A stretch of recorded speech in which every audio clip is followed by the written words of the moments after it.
Hello, hello. Tuesday stream. More Disco Elysium.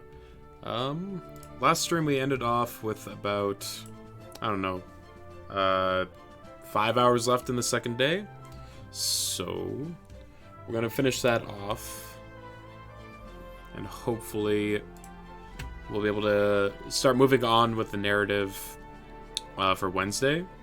I mean, this game's entirely narrative, but it seems like there's some roadblocks in terms of progression being held back by not being able to go onto that other island. Alright, screen share. And just gotta wait for OBS to pick it up. How is everyone doing today, by the way? I hope it's a chill day for the viewers. There we go. Okay, continue.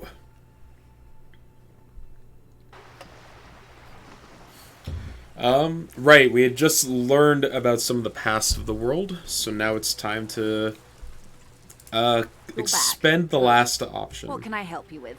Not an umbrella, I hope. I don't need one myself, you see. She pats her wet raincoat. I could use a cone like that. The rain is freezing. Sadly, I need this one myself. It's hydrophobic, repels water, almost magically. The company makes them for offshore platform personnel. Very sturdy. Good for you. I would like one. What I can do for you is answer some questions. Nothing like talking to pass a rainy day. Oh. There he is. Gotta use up them channel points. More lessons in basic reality. My All right. favorite part of the day. Go ahead. Ask me anything. Yeah, I hadn't expended this one yet. One of many to come. Fantastic. A bird? One of many. Sphenicid? Just A standing flightless bird over of your the polar phone. regions? Finger switching. A bird, she tilts her head. A sphentic, a flightless bird of the polar regions. Keep guessing. Some sort of krill hunter? No, wait. Joyce raises her eyebrows. You're an ancient ruin. A symbol of hubris and decay. Half submerged in some salty sea. Are you saying that I am ruined? Of course you're not, my dear. I'm just terrible at guessing games. I meant, what is this place here? Ah. She spreads her arms almost as pier wide. of Rue de Saint-Ghislain, 33A. Thank where you. the tenants have been kind enough to rent me a slot. Or two. She looks around. What is Rue de Saint-Ghislain? 33A. A pre-revolutionary tenement. Old buildings are called tenements, you see. And new buildings, bâtiments. After, les bâtiments nouveaux. Okay. But 33A and 33B are not nouveaux. They're old. She looks up at the crumbling facade. This one used to be 8 to 10 stories tall. A real high-rise by the standards of the last century.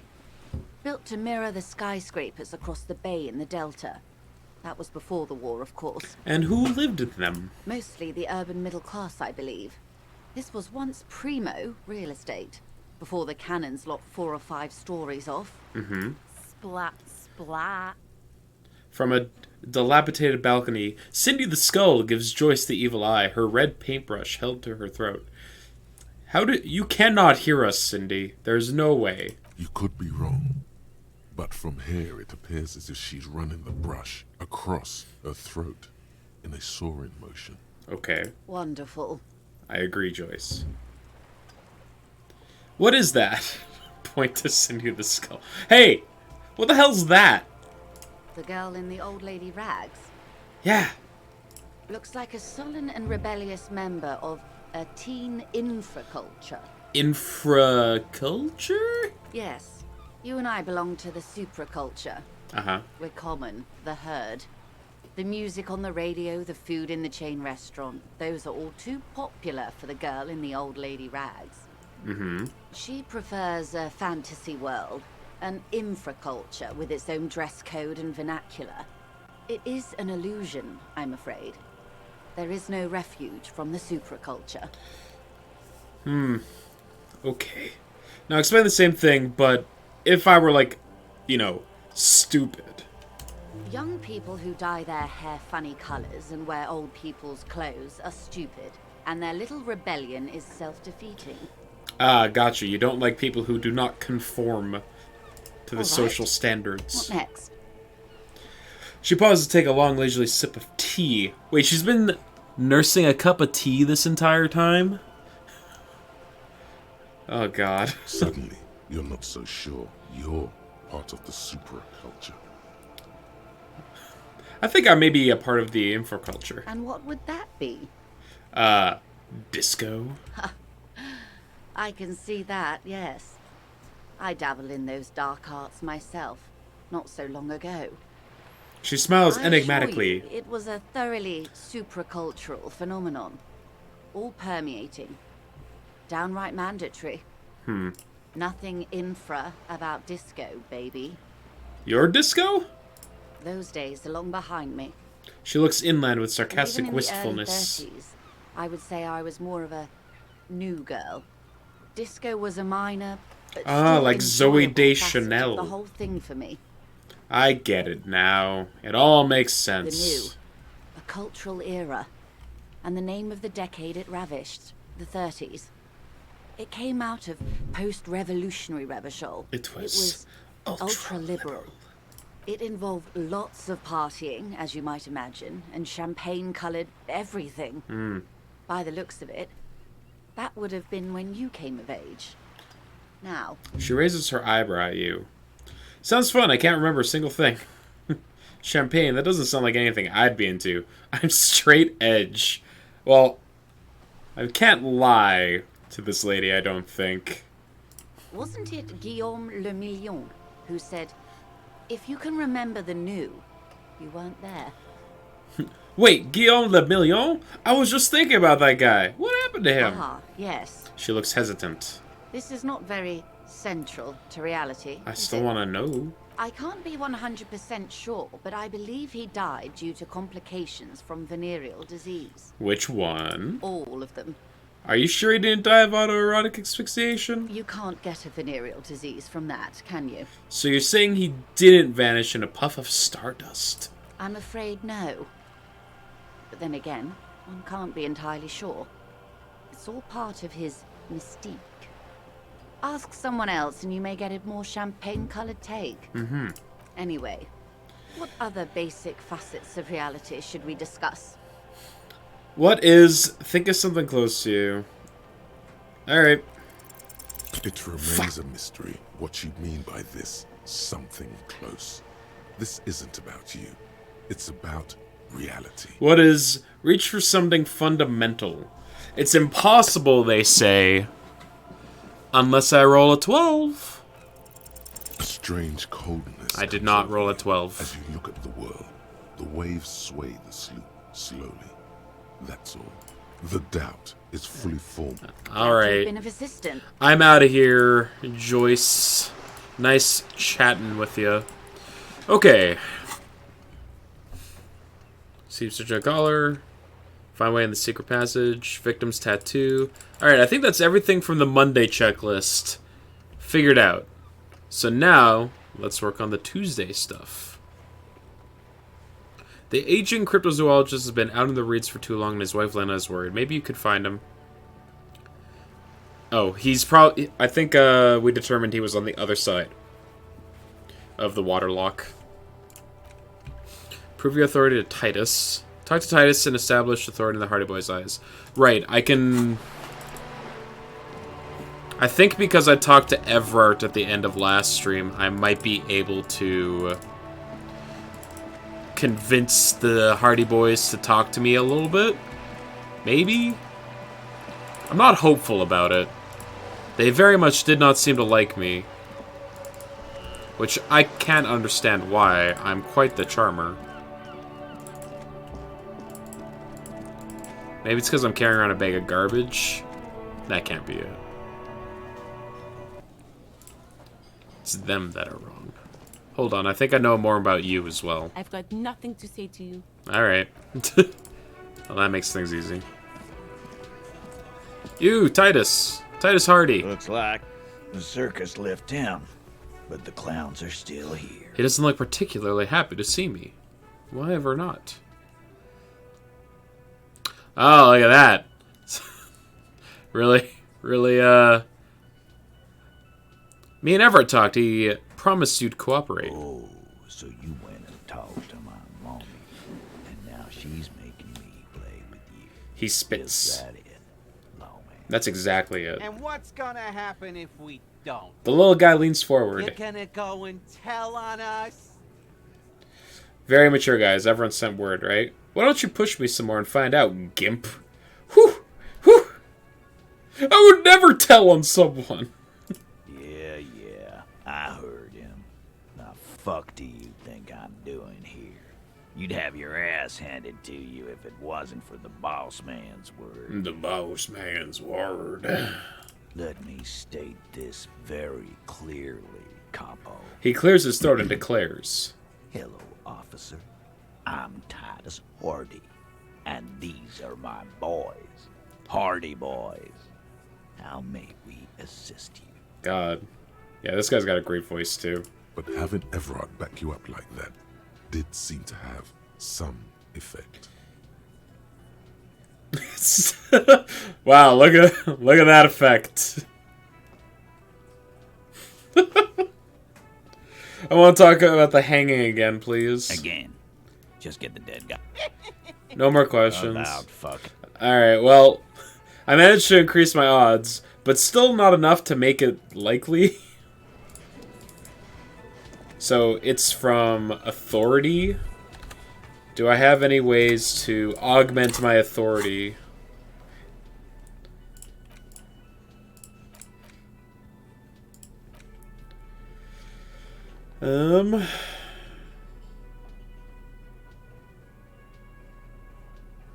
That would be... Oh! Minus... I can do the opposite of it. I can make myself seem even less intimidating.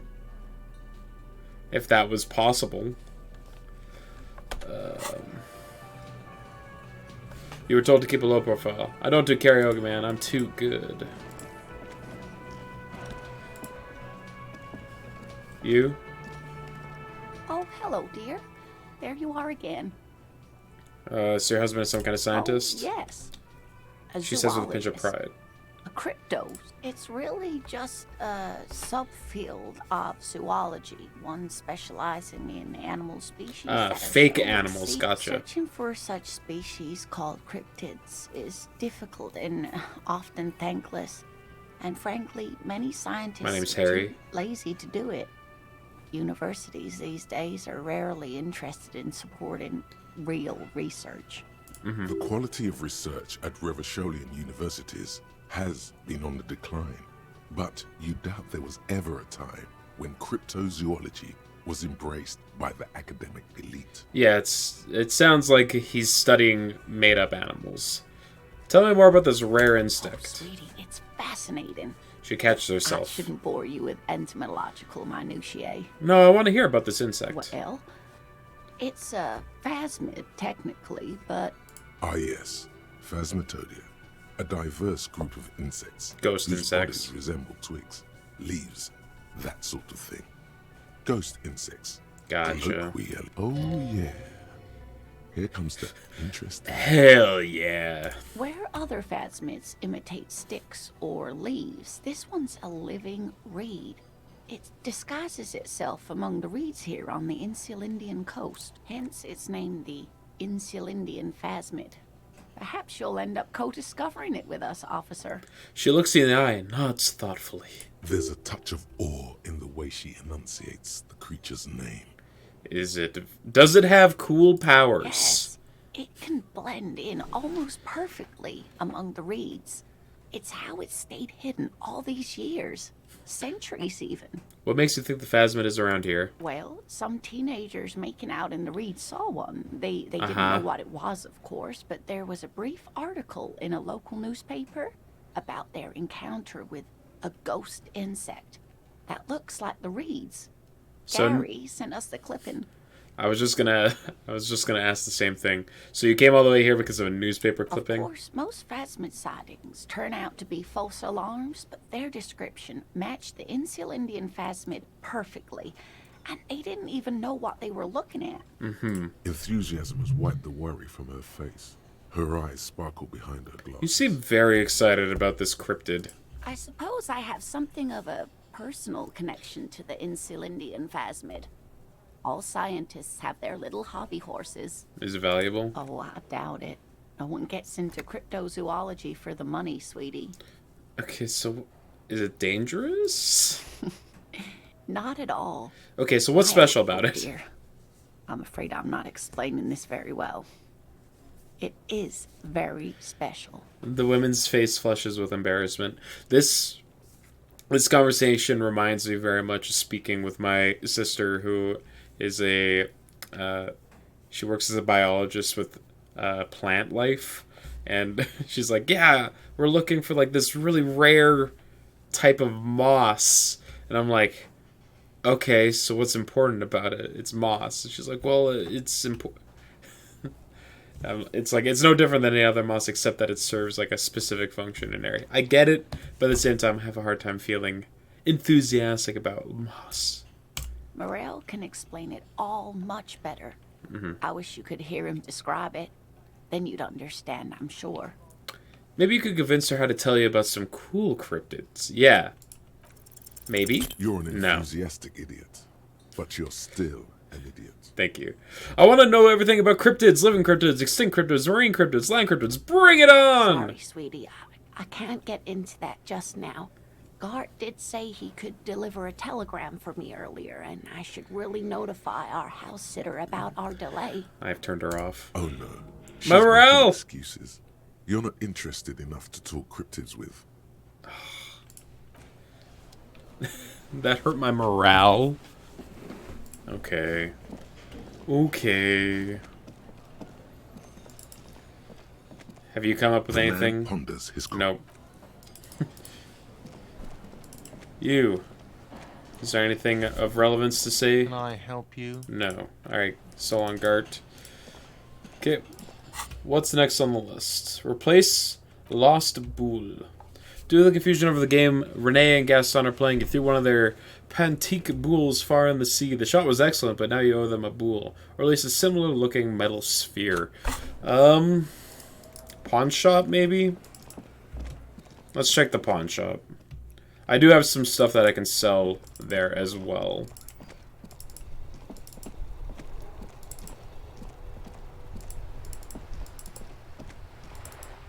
Nah, it's down the road.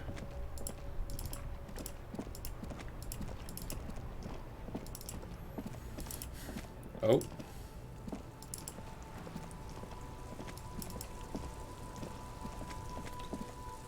What you got?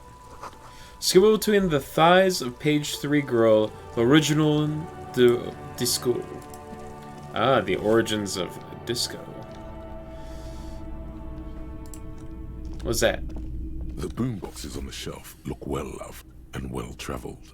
Chipped, dented, they stare at you with the unblinking eyes of their tape reels. Stand on the tips of your toes. One especially catches your eye. Deep gold and amber plastic with a big old handle on top. A classic boombox that says Stereo 8 approved. Cool. This is you. Golden orange. A sunset suite. Just make sure it works before you buy it. Shopkeep, the Stereo 8 approved machine here. It's the Harman Welsh W2, made in Vespa, designed in Seoul. Plays all reel-to-reel formats. 2mm, 8mm, 12mm. It's even got a little radio in there. It'll set you back 12 real. Could this device come handy in my police work, though? If police work means playing tapes, sure. You can use it for that. Or any other time you'd need to play a tape. Hold on. What did I need for this thing? Oh, God, I forget.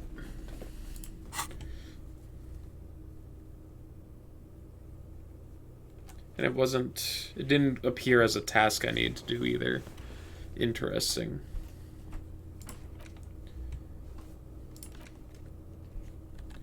Okay, hold on. Do you have something for Hello sale? again. How can I help you?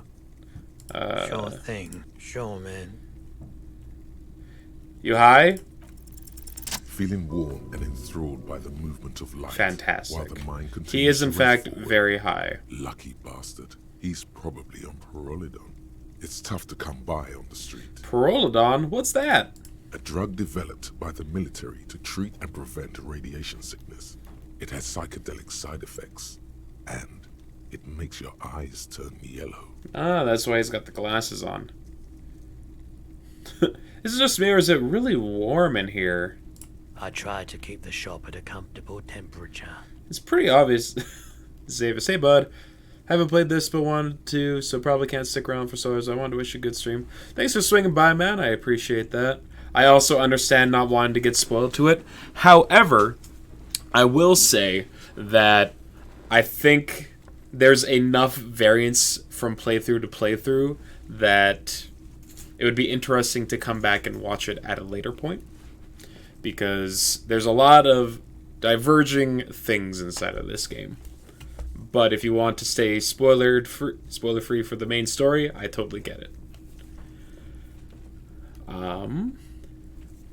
No, Jojo, just curious. I probably did loads of Parhelion before I lost my memory. Chill. For sure. A lot of branching dialogue options in this game. Chill out, man. I'm a chill-out cop who wants some of what you're having. Ho, wink. Parolidon is just something since the People's Pile disaster. He coughs as if to mark his words. I was with the Emergency Relief Brigade. Had to take it for radiation sickness. I hear ya. I see. He's taken it for mental and emotional, not physical pain these days. Gotcha. The People's Pile, what's that? A bad idea. Some poor leftist built a particle decay generator in hopes of bringing affordable electricity to underserved communities. It malfunctioned. Radioactive waste everywhere. Probably some of it in you too. The People's Pile was a Type U particle decay generator that failed immediately after entering service, releasing radioactive waste into River Esperance. What is a particle decay generator? A primitive nuclear reactor, also called a pile. So why is it called the People's Pile? Construction began during the Commune of Revachol. The people continued work on it after the Commune fell. They wanted a cheap source of energy for Revachol West. Needless to say, things didn't work out. But why? An emergency valve defect resulted in steam pressure blowing the turbine, taking the fuel containment vessel up in the explosion. Both the faulty design and lack of finances contributed to the catastrophe. Tell me more about this emergency relief renegade you were a part of. We were an all-volunteer force, self-organized. Tried to help the fire brigades contain the spill. Gotcha. On the patch, gamma radiation lines crossed with a red drop of blood. I lived by the river since I was a small boy. The Esperance. Didn't have the art to let it all go to shit without trying to do something to help out. Gotcha. There wasn't much the volunteer force could do, however. We wasted years in the river mud. Years getting sick. He looks at the spiraling lights and stops. But it's been tough. Radioactive cleanup. There's a reason why everyone's tried to forget any of it ever happened. And why no one has tried to repair or replace the pile. Gotcha. So much disappointment. An early death. Cancer mostly. And we knew all that was coming even as we were cleaning up as best we could. Whose fault was it that the generator failed? No one's. Everyone's. He sighs and shakes his head. So much bitterness. A bunch of poor people built themselves a primitive nuclear reactor, hoping for the best. What do you think is going to happen? And then... So how did you end up running a pawn shop, though, buddy? The cleanup happened 15 years ago. I was young then. Later, my second aunt died. Left me this shack and all the assorted junk in it. I guess that's one way to start a business. So I came to Martinez. People told me don't go there. It's a shithole. They're not wrong. I said, people, we just had a nuclear pile meltdown. I'm gonna get as far away from Forburg as I can. Still in the same city, but He shrugs. Thanks for telling me. I like the theory more than the story. Outward movement, not vortices. Yeah, you gotta get in on those vortices, my man. Care to share your firewall in with me? Have you tried it before? I think I've tried it once. I haven't. But don't worry, I can take it. Here you go, man. He presents a large cap-shaped object on the palm of his hand. Very odd looking. Actually, I changed my mind. I don't need it. I respect your decision, officer. What else? I don't need it. We're drug-free cop this playthrough.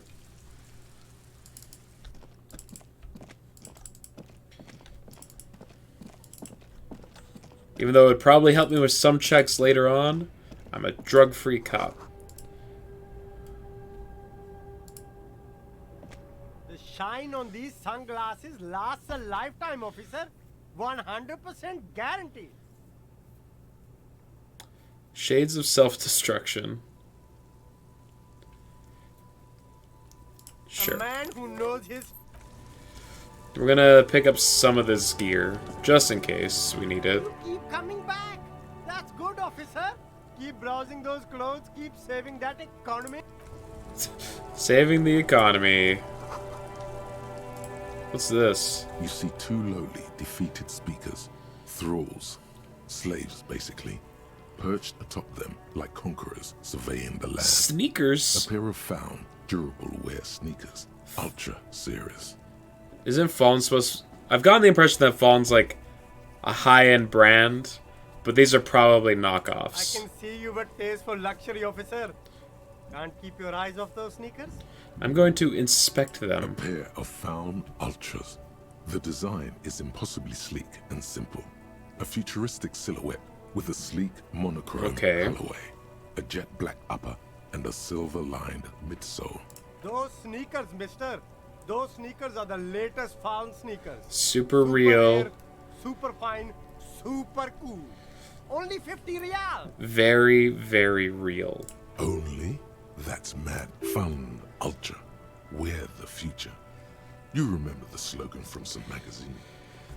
+1 reaction speed, +1 hand-eye coordination, -1 encyclopedia. It makes you less of a nerd because they're so cool. Oh my god. These once respectable speakers have been conquered, reduced to a mere prop by the indomitable found ultras atop them. Okay. A small heat emboss on the veneer reads, Solidarity aid from the People's Republic of Samara. The speakers The speakers themselves. themselves don't seem to display any magical qualities. No? No, don't look at the speakers, officer. No, Look at no. the No, no, sneakers. no. The sneakers are the stars here. But I already looked at the sneakers. Then look at them again. These are the premium lifestyle sneakers, officer. The best on the market. Can't I just buy the sad conquered Sumerian speakers, though? No way, officer. These aren't for sale. They're bad speakers. Low-fi socialist junk. That's why I want them. I think I might be lo-fi socialist junk. No, officer. You're a high-class policeman who accepts nothing less than the best. No, no, no. Lucky for you, I've got the best on sale. You don't know what I am. I don't even know it myself. I want the speakers. Well, if you want them, He pauses for a moment, calculating. but see, they are the pedestal for my sneakers. If I let go of the speakers, where will the sneakers go?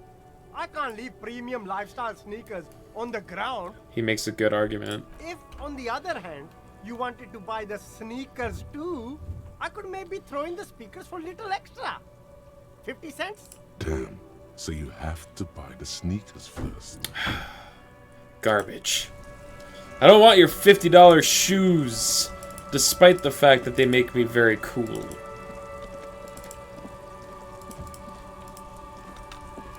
Nothing back here. I mean, it looks like there's something back there, but perhaps I can't access it yet.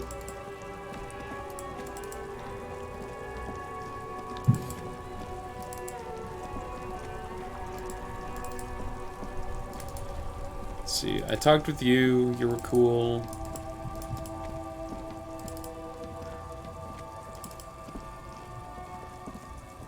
Can I talk to the old lady?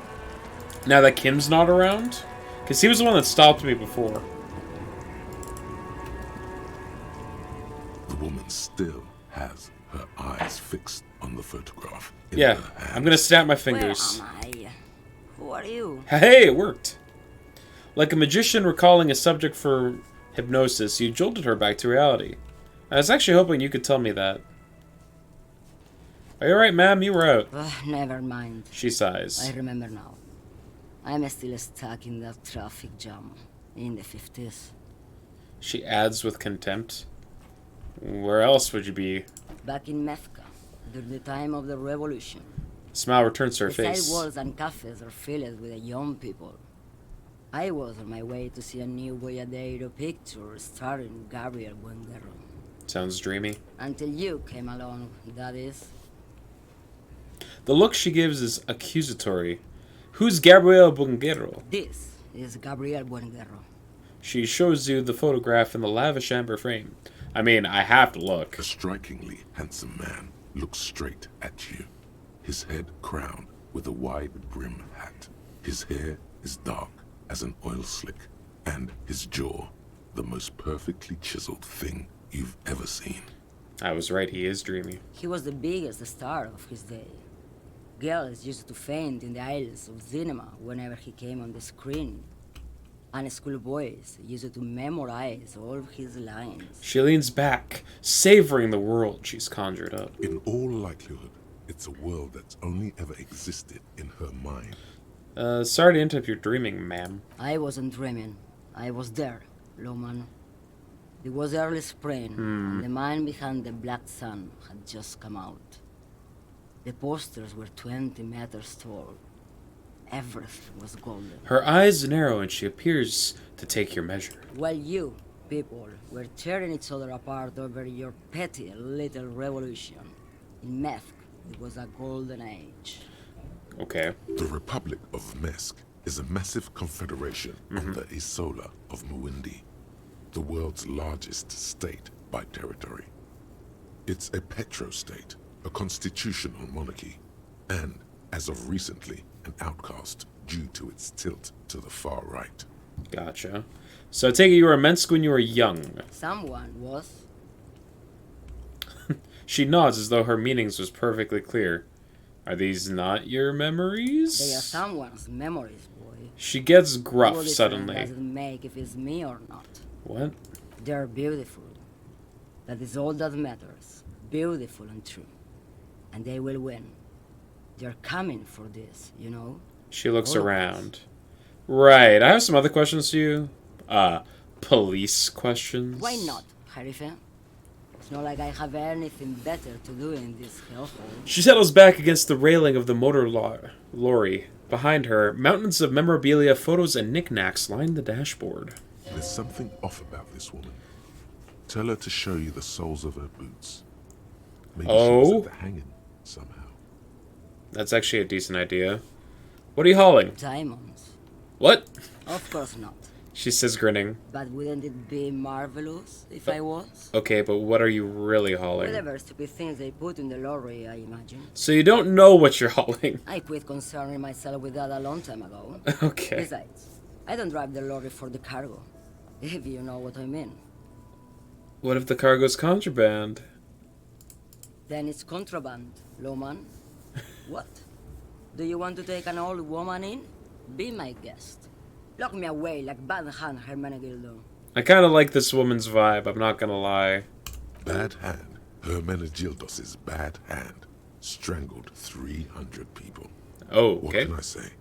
Some people just really like strangling. Strangled 300 people. I still don't know anything about... still don't really understand this whole Podero thing. Of course not. To truly understand the Boyadero, you need to listen to on the Western Plain. Okay. Boyadero, Boya for short, The Boya. is a cowherder from upstream Magritte, the great steppes of northern Mesk. People like Manana at the gates have turned it into an ideology of sorts. Okay, what's that? It's an old ballad about a young girl Tell me who's in more. love with a daring boyadero. He promises to marry her as soon as he returns from the Western Plain. And that didn't happen, though. Or they lived happily ever Don't after. be stupid. Damn it. The boyadero returns from the Western Plain a changed man one night. As he and his beloved are out walking along the river Margaret, she pleads with him to give up his riding and settle down. In the background, you can hear the orchestra swell as the screen fills with the maiden's imploring eyes. Drama. I think I see where this is So going. the boyadero strangles his beloved and throws her body in the Margaret. Then he rides off, because the Western Plain is calling to him. A beautiful song. The most beautiful. A true boyadero needs a whole horizon to himself. He can be tied down by man or woman.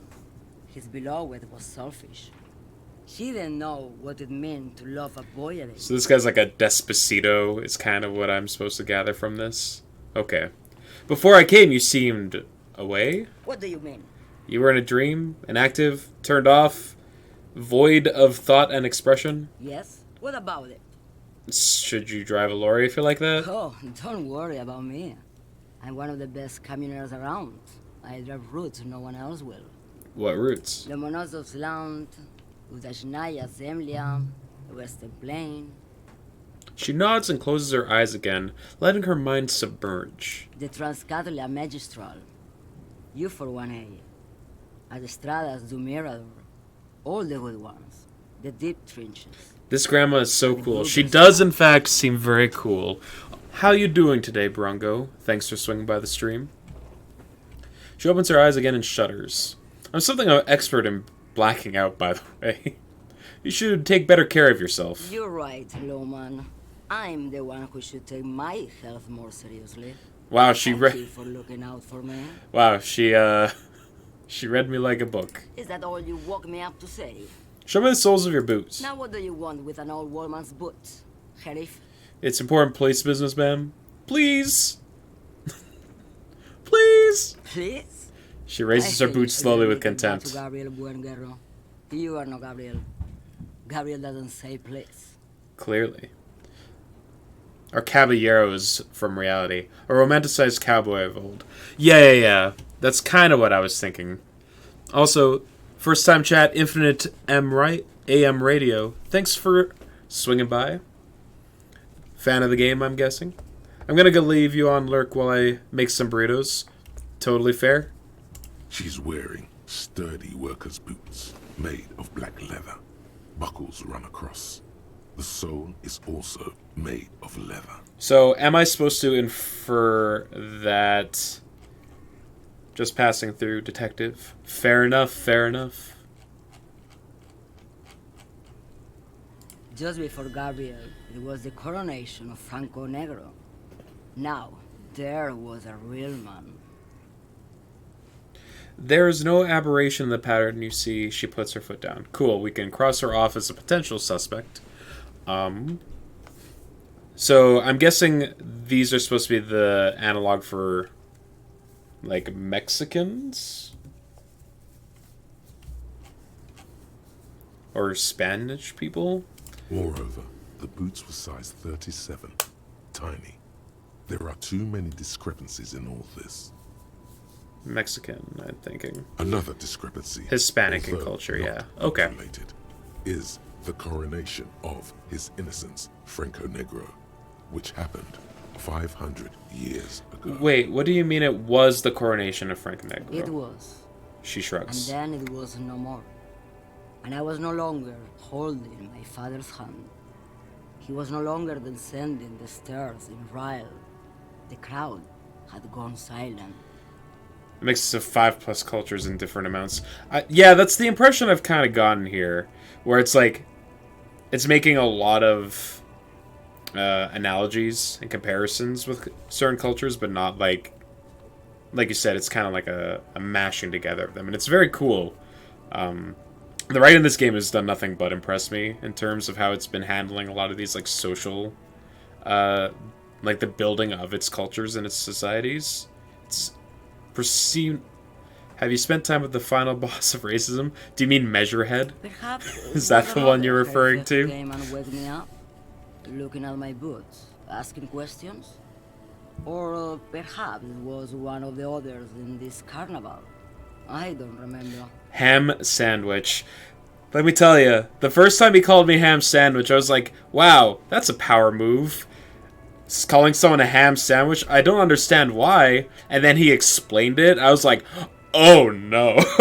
Oh, that's really bad. As she says carnival, she gestures to the empty square with the statue and the machines. Those are not the boots I was looking for. The feet of a little girl, they fit well on the pedals. Yeah, as soon as he started, like, talking about the science of measuring people's, like, cranial structure in order to prove their, like, perfection as a species, I was like, oh, this guy's... He's, like, the creme de la creme of racism. Like, he... eugenics and race theory and all that shit just crammed into one awful, super condensed, muscle-bound form. And I got very uncomfortable talking with him, and I felt like I had to just step away and hopefully never have to talk to him again. But I know that is probably wishful thinking. You seem like a woman who knows a thing or two about drugs. I don't really want to accuse this woman as the one that's peddling drugs. What do I need drugs for, Lowman? What I see, what I feel, the great adversary, no drugs can compare. The adversary? Yes. There is a protagonista. She gestures to and the an intersection. adversario. I am on the side of the adversary. There's no coming back from that hole. Okay. Those epithets are familiar somehow. The great adversary. The great unrest. He's an incredibly uncomfy guy, but he's one of the finest bits of writing other than some spoiler bits. Oh yeah, like, it felt uncanny, like, it felt far too real talking to him. Refrain from naming those. I appreciate that, thank you. I don't like the sound of any of that. Sounds like a horrible drug. The worst one of them all. I mean, there's the other racist character, like that one lorry driver, and he just seems like your typical, just like, bigot that you would find on, like, social media. just, you know, not a super racist like Measurehead. I don't like the sound of any of that. That's not really what I was getting at. If you don't know... She flicks her wrist in a gesture of casual dismissal. I chose the wrong sledge. Maybe if she thought you're corrupt. There's also a third racist. A lucky racist. You're lucky racist. Hold on.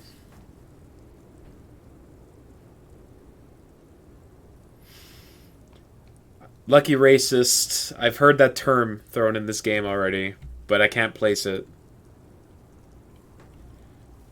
If you thought you're corrupt. Everett sent me? Quoting Kim. Yeah, okay, that is what he said. God, Kim's so good. Who the fuck is Everett? The union boss? And what do I care about the union boss? He's no Gabriel. He's no Franco Negro. Okay, let me put this one other way. Are you smuggling drugs? Yes or no? Maybe. Probably not. Makes no difference to me. Oh, okay, you're too cool. You said earlier you don't know what cargo you're hauling. Could it be drugs? Just this month, I made half a dozen trips from Saramiris to Grat. The U41A. What do you think they take from Saramiris to Grat, Loman? Drugs? No, Loman. Diamonds. I didn't ask you about diamonds, did I? If you had to guess, who do you think is smuggling drugs around here? Easy. He's the skinny man who thinks he's a poet. No, I don't. Just a poet. Also, he's the only one I can see from here. I don't think it's Tommy. That's correct. There is no visibility of any of the others. I don't... Diamonds are good for you, Loman. You should try them sometime. Make yourself pretty like Eva de Zoras. Ooh. Okay, if you're not involved with drug trafficking, then why are you still waiting here? Where do you want me to go? This isn't so bad. I can listen to music, or the seagulls.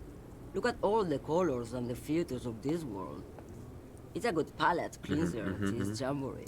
Or I can just relax and let my mind carry me back where it will, to the Great Plains. You're cool. I'm glad I talked to you. Yes, go. Enough jamboree. I need to get back to Mesquite. Her voice trails off. Oh. Jamais vu. Derealization. Jamais vu. The opposite of déjà vu. Not already seen, but never seen. Everything that you love Magic Grandma? We love a good Magic Grandma around here. Like some half-forgotten day in your childhood. Only now. That's the feeling you've been having. And for who knows how long. You should go and ask Joyce Messier about this. What world are we in?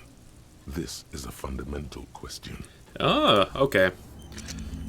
All intellect caps raised by 1. Pretty dope.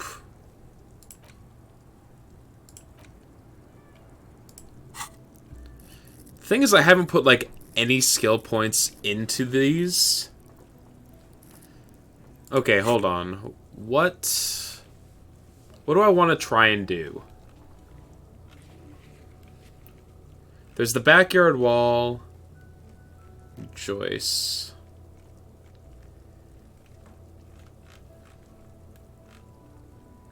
Authority. God, I feel like I'm never gonna pass that check. Did you take the racist speech tree? I don't think I did.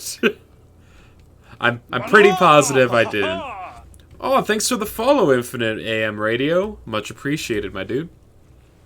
Yeah, the paths that my character has fallen into so far is the communism path, the super cop path, and there's one other one.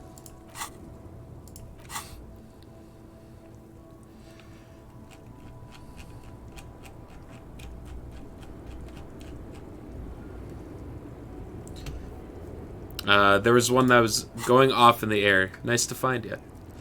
Thanks for swinging by, man. I will be playing this for the foreseeable future if you're ever interested in hanging out. You know where to find me. Oh, okay.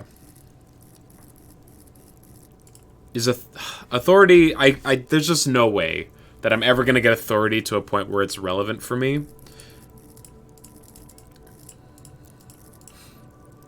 So I should probably just, like, start focusing on the stuff that I'm really good at. So let's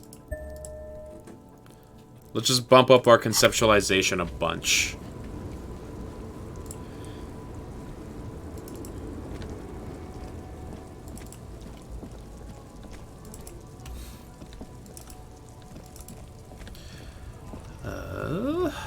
Let's see. Clothes. Oh, right, I got these sick new shades. +1 visual calculus, -1 drama.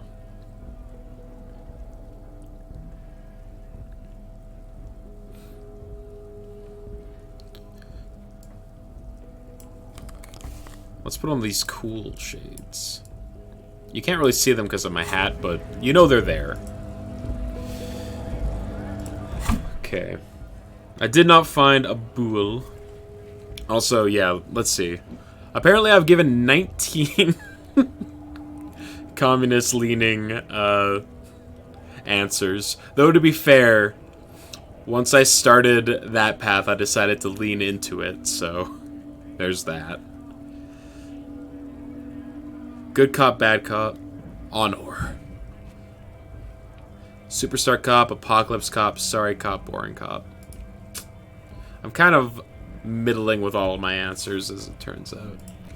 Joyce, info on the lynching. There's something she wants to tell you, you just have to present her with your badge to hear it. Or perhaps if you did a favor, she could waive off the formality. Whatever the case, needs to know what she knows. Someone's using terminal B to smuggle raw ingredients to drug into Revachol. Joyce said there are 3 drivers at the intersection. Talk to them. One of them must know something about it. And interrogate the drivers about the smuggling. At the... Okay. So the 3 drivers are racist guy, cool grandma, and Tommy the poet. Looking for something odd? Come to tell me to fuck off again?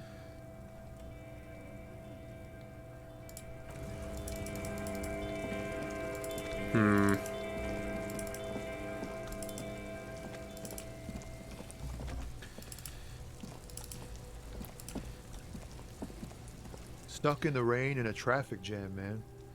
What's on your mind? Alright. I mean, it's a white check, so I could retry it. Ease into it. Don't go too far. This seems like a personal matter. Hey, Tommy, spill the beans. My man, I want to know about your soul. You are the law, aren't you? Yeah. Just like that. I can't. Sorry, empathy? Stuck in the... Empathy, right? Can I fudge the numbers a bit on my empathy? Because it's currently maxed out on skill points. Suggestion, treatment, authority. Unfortunately, clothes don't seem to really affect empathy much. Like, I can't put on a pair of glasses and be like, man, I feel for people more now. Alright. What else? The smoker on the balcony. Visit him tomorrow at 9 o'clock. 1 piece of the armor. 2 signature. Find someone to sign the document instead of the intended signee.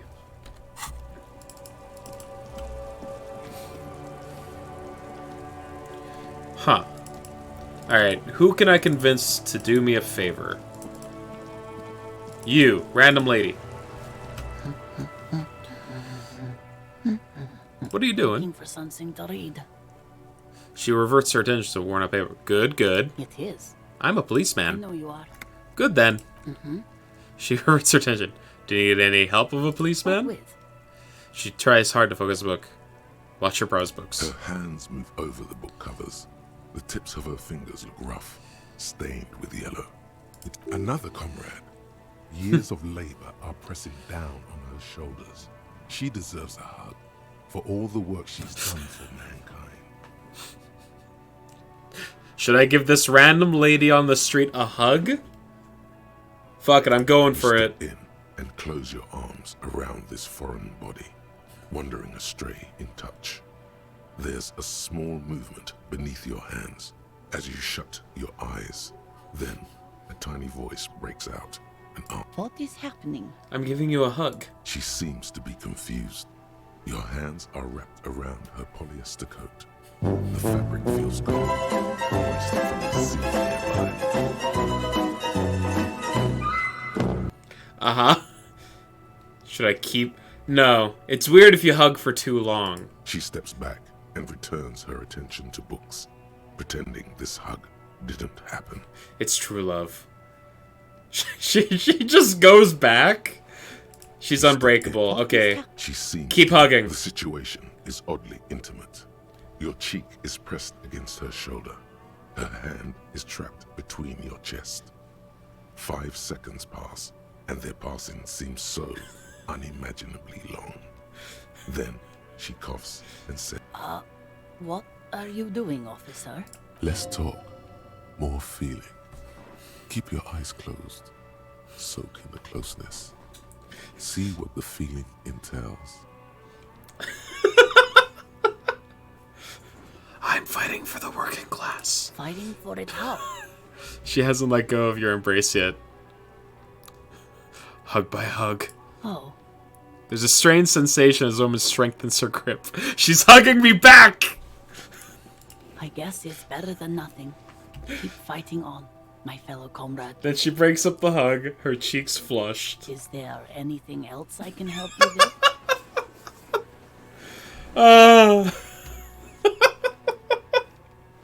I found a fellow communist. Maybe your husband's missing? My husband? No, he's not. So where could he be? I don't know. At home now? Out drinking with his friends? Working? So what I'm hearing is you don't really know where your husband Yes, is. but She looks around and takes a deep breath, a little I annoyed. don't really need to know where my husband is. Not all the time. Wouldn't you like to? No. She looks you straight in the eyes. Her right foot is tapping nervously. I can help you find your missing husband. Why are we still talking about this? I haven't lost my husband. It's got to be something else then. Why else would you be asking her if it wasn't? Maybe your childs are missing. No, absolutely not. Okay, so where are they? Are you a policeman or a nanny? She's definitely disturbed by now. Nanny, where are they? I police whenever I want. Where's Chad? They're not missing, sir. You know where they are. They're at We are here to help. I'm a police officer. giving the ladder of vices a chance. You know, they're at home. They're at home, right? Smoking cigarettes. That's just... My daughters are perfectly fine. They're with their friends down in Shamrock. There's nothing to worry about. They're almost grown up now anyway. They're past the age they need me protecting them from everything now. I'm afraid the danger is now greater than ever. Tell me, how old are they? My youngest girl, Jolie, is just shy of 16. Jenny, she is turning 18 Truth next should month. set you free. But we shouldn't even be talking about them. And can you describe their appearances to me? Any features that stand out? Some of that makes identifying them a little bit easier. Haven't I repeatedly told you that they're not missing? That they're in Shamrock, safe and well, at some stupid party? It's for the investigation, woman! There is no investigation here. I can tell you that. She picks up a book and tries to concentrate. A flock of seabirds pass by. It must be asked then. What are you doing here? Why are you pursuing this? Maybe you're a Is cockatoo. it a hunch? Wait. Perhaps it's her cockatoo. I don't mean to disrespect, sir, but you are being a bit of a cockatoo here. Ma'am, I was asking about your cockatoo. Is it missing? I don't even have a cockatoo. And guess what? It's a trap. Never ever say what. What? Even if I had, it wouldn't be missing. Alright, cockatoo, not missing. Just wanted to make sure. Great. She turns her attention back to the bookend. Just one more question. What did you mean by being a cockatoo? Nothing. Go read up on them if you're so interested. There's a great book in the bookstore. Maybe you should. What if the cockatoo is your astral captain? Or your heraldic bird? Actually, that's exactly what I'm going to do. Thanks for the help. Get task. Wonderful. The store is open. That's all for the moment. I'll let you read. The woman before you nods. Alright, time to buy a book about a cockatoo. It's on the list. Find my heraldic bird. Oh god, the store is closed. My god. Things are really spiraling out of control for me right now.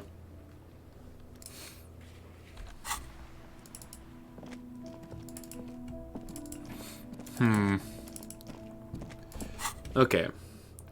Find signatures. I guess I'm gonna go talk to Joyce because of that one memory that I internalized. Or that one thought that I internalized. But other than that, I feel like I've done most of what I can.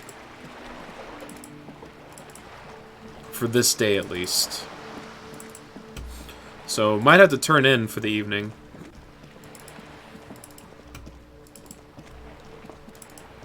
And since tomorrow's Wednesday, I can unlock the water. Or go to the next part of the island. Joyce! You're back. Good. What can I help reality with? More lessons questions. in basic reality? Oh, shit. My favorite part of the day. Go ahead. Ask me anything. I got a plus 12 to this because of that thought I completed. What is all of this? The scent, the sound, the air. What world is this? What world? The only one, I suppose. The world of matter.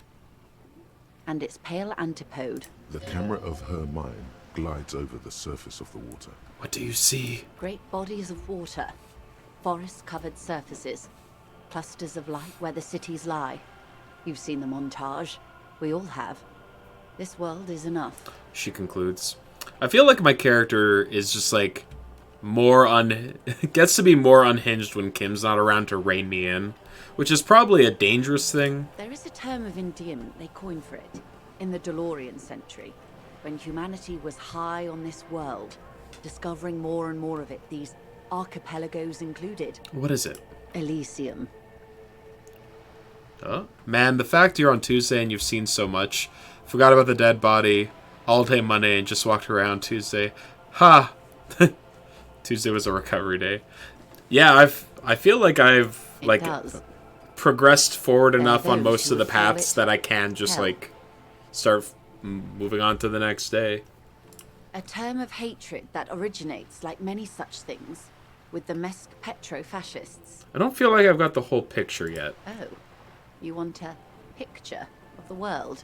She raises her finger to her lips. There is no complete set yet, dear. They're having some trouble reaching orbit. How come? Great things are difficult to achieve. For now, we're viewing the world from the inside, sideways. Have you ever considered just shooting a moon landing in like a studio and then broadcasting it to the world? Thoughts? No, that's crazy. Inside sideways, what shape is this world then? We used to think it was a sphere, but that is beginning to look less and less likely by the day. You wouldn't know it from the tabloids, but the ORG nations have been launching weather balloons into the lower ionosphere since the 30s. Okay. ORG. Occident Grad. See, I like it when Encyclopedia hops in with these little intrusions. There's a steadily increasing trickle of images. Between the big three scientific contributors, they're piecing together a dark grey corona. A dark grey corona? Yes. She pauses. Pale covers 72% of the surface. There are grey flares and prominences, even arcs above entire isolas. The images are blurry, but if there was a sphere in there, it certainly looks like it fractured a long time ago. Okay. A cold fear seeps into you. Oh god. What the hell are you telling me? You seem to be spooked. Please Her don't voice be. becomes homely, calm. She lets a moment pass. The pale. What do you mean, corona? They say there is a rarefied envelope of matter surrounding the darkened disk of our planet. That is, if we are still living on a planet. Or, to speak more plainly, imagine vast swathes of land disrupted by nothingness.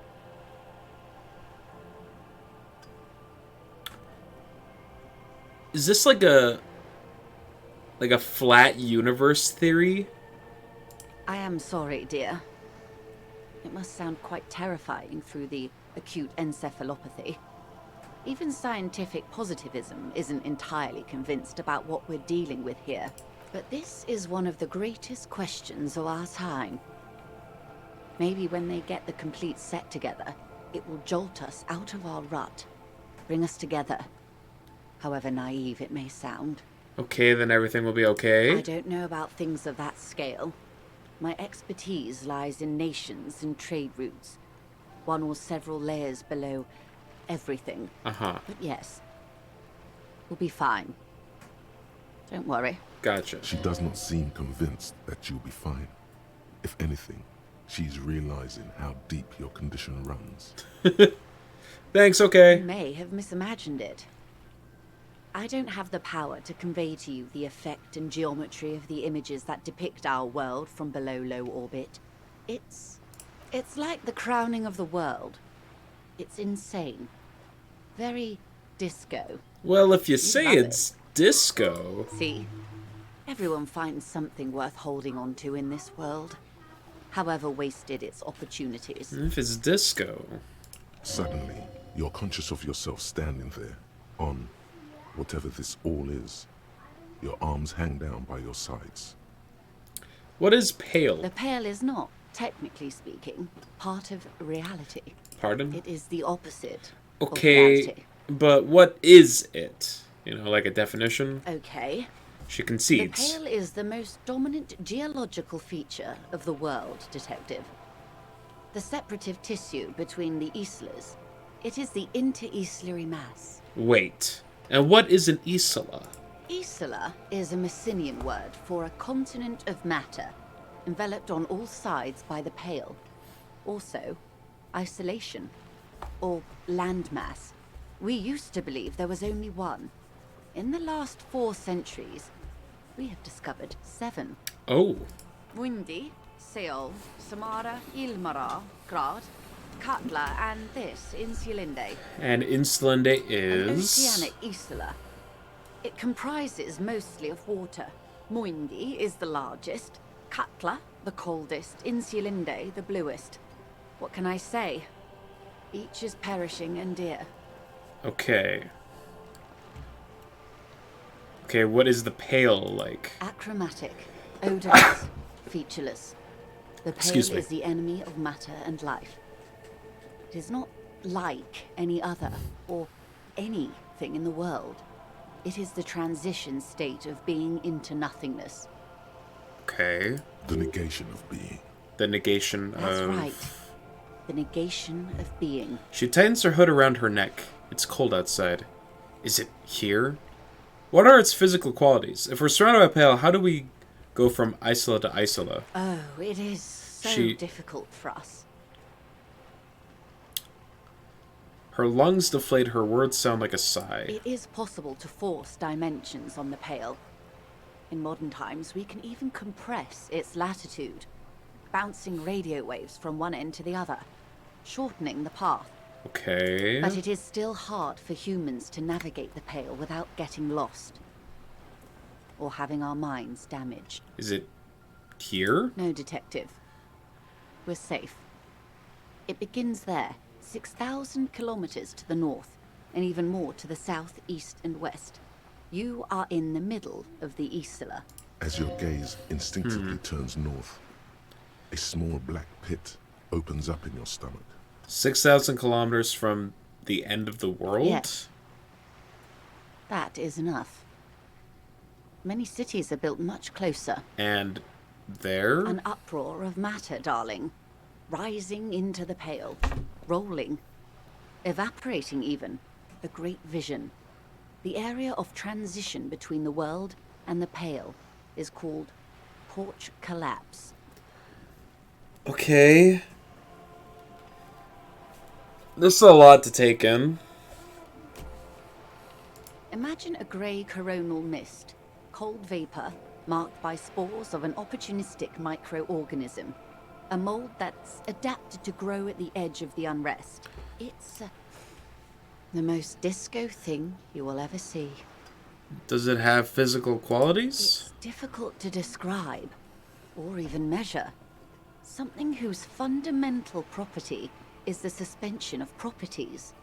Physical, epistemological, linguistic. The further into Pale you travel, the steeper the degree of suspension. Right down to the mathematical. Numbers stop working. No one has yet passed the number barrier. It may be impossible. The Pale can damage the mind? Extensively. How? Some say the damage stems from extreme sensory deprivation. Others argue that Pale somehow consists of past information that's degrading, that it's rarefied past, not rarefied matter. They call it the blend over of the self. The Pale does not only suspend the laws of physics, but also the laws of psychology, maybe history even. The human mind becomes over-radiated by past. Okay. Who says and who argues? Yeah, that's what he said. The logical positivists say, the dialectical materialists argue. What does this overradiation feel like? It feels terrible. Absolutely terrible. International standards strictly limit civilian travelers to 6 days of Pale exposure per year. It's more for her. Way more. You're not a civilized passenger? No, nameless detective of the Citizens Militia. I am a member Name's of Harry. the Entreprenetic Business Class. I'm cleared and trained for 22 days of Pale transit annually. Someone else you've met may have been exposed as well. The strange grey-haired woman in her lorry. Do lorry drivers pass the Pale? Yes. Carried in the hulls of airships. It's a horrific job. Automation will abolish it soon. Okay. You should ask the Pale driver about this. See what she says. Okay. That poor woman must have stories to tell, like you wouldn't imagine. Are you overradiated? Up to my gills, officer. What is intraponetic? Entreponetics is the She scientific corrects. study of the Pale, or a recent iteration of it by way of Grad. The study of the Pale reaches back 6,000 years. The Pericarnassians called it the Western Plain. They had not traveled the entire circumference of the Pericarnassian Super E Solar. It was not merely in the west, it was everywhere, even then, surrounding them. Did they cross it, the Western Plain? There are signs of pre-modern crossings. Successful navigation of the Pale relies not just on technical know-how, but intensive psychological preparation. Some of these tactics have been known for thousands of years. What has entoponetics changed then? Nothing. We remain powerless before the Pale. The only real advance in Pale transit is the speed with which an aerostatic craft can pierce it. Less exposure leads to less effects. Aerostatic crafts? Like your boat? Hybrid airships, Detective. Okay. Conventional rotors or jet engines no longer add velocity after the point of reference for motion is suspended, once you've crossed from near Pale to far Pale. In essence, we throw them in and they come out the other end. If we throw them precisely. What if we don't? Then they don't. Gone, like a skipping stone beneath the surface. How much Pale is it compared to the world? The Pale outweighs reality 2 to 1. Okay. There is more Pale than there is matter, and the ratio is slipping. Slipping? What do you think, Detective? It's shrinking. There's more and more of the world. Oh no, Detective. It's not. One of the few measurable effects of the Pale is that it is expanding at an unknown rate. An intuitive conclusion of that development is that one day the Pale will cover everything. But this sort of talk is mostly left to extremists. It's not extreme at all if it's gonna happen. Most people, and indeed most private and government sector organizations, entire civilizations... Ignore it, got I you. suggest you do the same. Just ignore the problem. Okay. Off we go. You see the hanged man's mouth open. Off we go into the wild Pale yonder. One and all. She closes her They eyes. say Pale is death, but for the universe. Why should we just leave, and the world get left behind? I guess let's return to reality. Sweet reality. She stomps her foot. Before we do, tell me, Detective, is this the first time you're hearing this? Do you really not remember anything? I sometimes sense vague shadows of the past, and it's not good. Then tell me, what do you think of the Pale?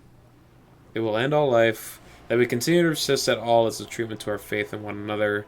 Its advance can only be stopped with immediate, total, ruthless communism. A powerful anti-communist... This feels like it has nothing to do with politics. Just saying. I'm gonna not pick a political stance on this thing. It's kind of disco. Her eyes tense. Crow's feet radiating from them. She observes you, your bloodshot eyes and swollen face. You really didn't know. This does not spell good for the investigation, Detective. If you don't know even this, then... This investigation will be my masterpiece. The one they remember me by. I promise. I hope so. I truly do. If I may suggest, hold on to your colleague, Kitsuragi. I ran a check on him and he is very competent. In the meanwhile, you have me. I will assist you in any way I can, even if we have to do it one basic term at a time. Wait, secret task? There are secret tasks? Oh no! Oh Glad to have been no! of assistance. Thank you. The suicide of Kraz Mazov. It's clearly a lie. Kraz Mazov didn't shoot himself. Reaction was on the counteroffensive. The State Day Palace in Mirova was surrounded. He was either assassinated or died in the bombing. You might even have evidence to support this, somewhere in your brain. Mazov was never given a state funeral by the communists. Some people even say the body that was recovered from the ruins wasn't his. There, good. Hero restored to glory. Carry on, comrade. +1 rhetoric, plus Mazovian ethics. Oh, extra rhetoric because of my Mazovian rhetoric. Gotcha.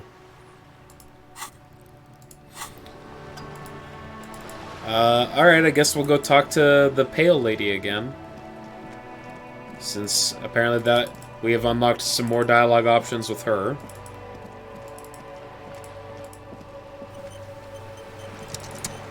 Also, I might have to talk to the, like the super, what is it? Hello, for some reason I thought you didn't stream today. What'd you miss? I've just been working my way through the checklist of things. I just learned about the Pale and what exactly the world is, and it's a lot. Yeah. That's a lot. It's so cool, but also, what? So, like, there are a bunch of continents called the Isola, and they're separated by the Pale, and to travel through them you need, like, super crafts. And I'm like, what? Where did all this sci-fi stuff come from? Yeah, I'm gonna... I did talk to her earlier, since I didn't have Kim with me, and I was just prompted to explore some more dialogue options with her after just having my conversation with Joyce. Because apparently she must have passed through a Pale to get here. Is still hunched over the radio. Hey, cool lady. Huh? What is it? What do you want? You can give me more info on the Pale once I'm done the game. There's some cool shit hidden behind very high skill checks, plus lore stuff that was in the console that I didn't make it into the file game. Cool! I think I know what's going on with you. And what is that? She sticks a filterless cigarette into a cigarette holder and reaches her light. You're a Pale driver. You transport goods through the Pale. Oh meu Deus. The lawman solved the case. She lights the cigarette. A white cloud of smoke disappeared in her mouth. Oh, she was literally just called Pale Driver the whole time. And here I was, thinking you were an idiot. She breathes out, So, and the air tastes are sweet. you? An idiot, I mean. I blacked out from sheer heartbreak and lost all my memories of the world. I blacked out after a night of heavy drinking and lost all my memories of the world. Like Gabriel Buenguerro in Pergunte a Poeira. She You're nods the and smiles opposite of me, unkindly. I remember everything. Even things I never knew. Things you never knew? The smell of liquor on Gabriel's lips after the shoot. In the motor park. The roses on the day of Franco Negro's coronation. On the grand stairs of Ryle. The smoke from the Fowling Piece when Dolores Day was shot. Okay. The look on her face, like an orgasm. The wound in her chest. My hand in my father's hand. She closes her Except eyes. I Her never eyelids had a tremble. father, and I never shot her innocent Dolores Day. Over radiation? Heroic doses, River.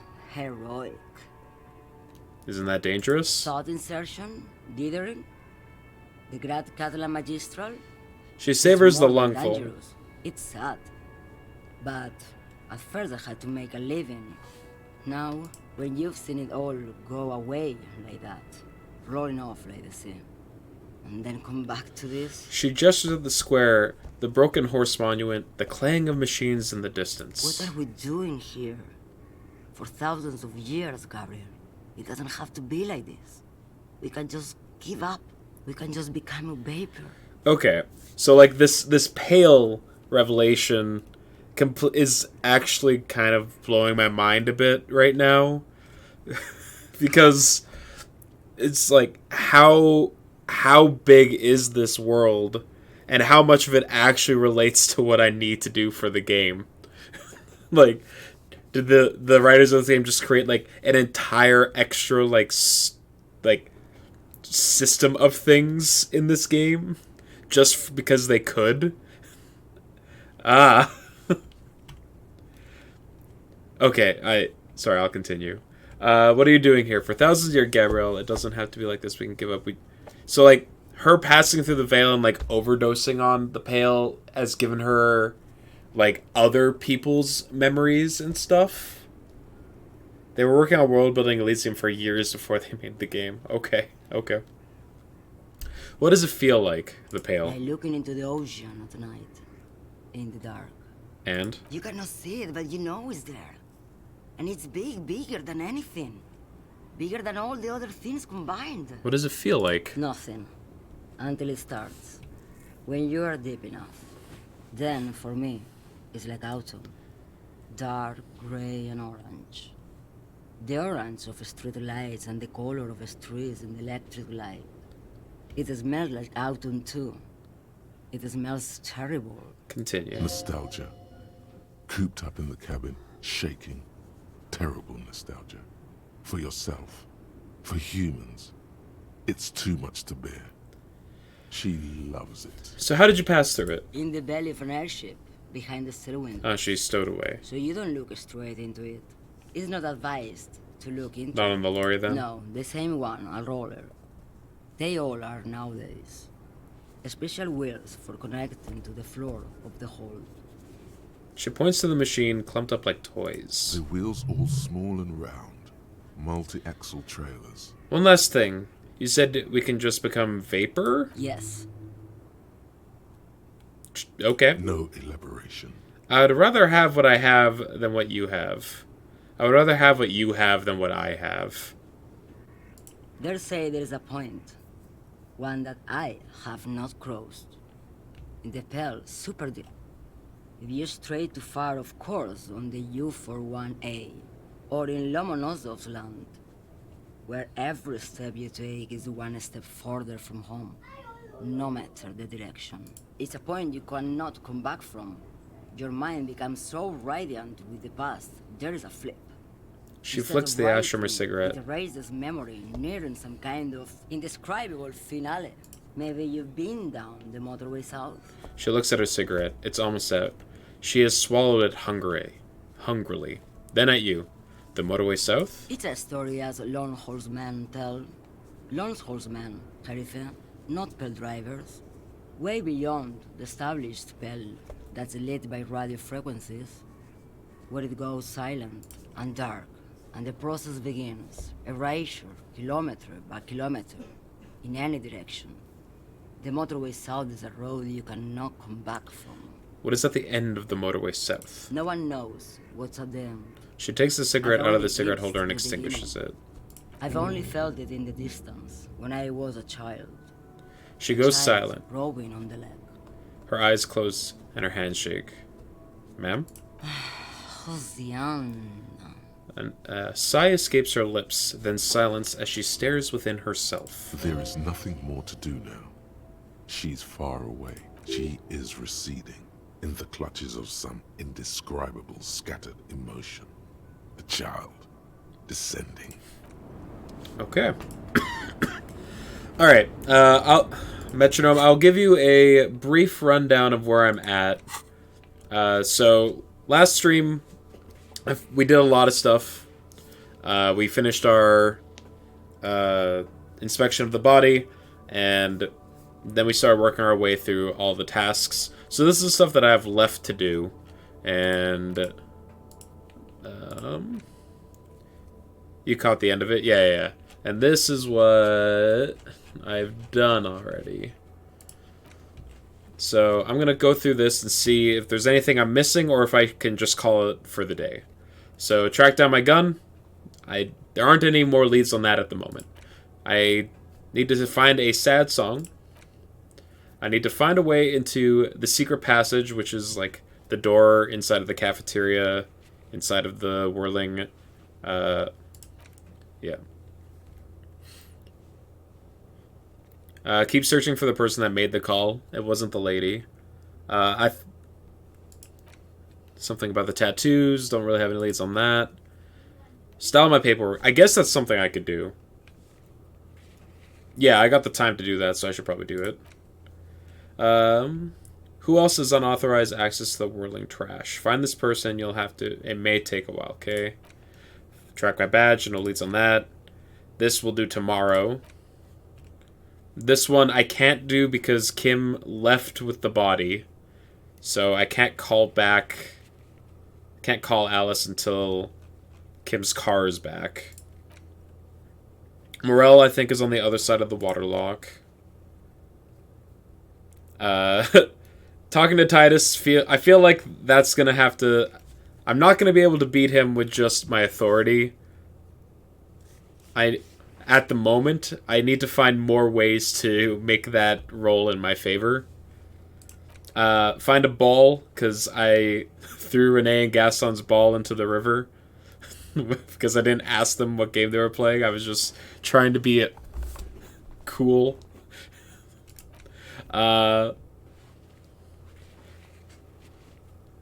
Joyce's info on the lynching. I need to find my badge for her to give me that information. Or do her case, which is talking to people who are smuggling the drugs. So far I've talked to the 3 different drivers and don't really have any leads on that. The smoker on the balcony I can't do until tomorrow at 9 o'clock. The armor, I did all the stuff with the armor in Kuno and Mañana. It looks like, theoretically, I could collect all the pieces of the armor if I had tried to, like, steal the boots off of the corpse. I chose not to do that. So now it's just finding a single piece of the armor is my task. I agreed to help Evart with his, what sounds to be a hostile takeover of the slums. I don't plan on actually getting the required signatures for it. Instead, I'm going to fake it so that he doesn't get to do what he wants. And then the working class woman said that... Oh, yeah. And I hugged the lady that was reading a book and told her that I was going to fix this world one hug at a time. But then also, we had a very long conversation and she told me to get a book about cockatoos. And now I'm convinced that that will be my spirit animal. Alright, so nothing more to do with my tasks. Stuff in there that you haven't seen. There's so much in this game. Yeah, right? Okay.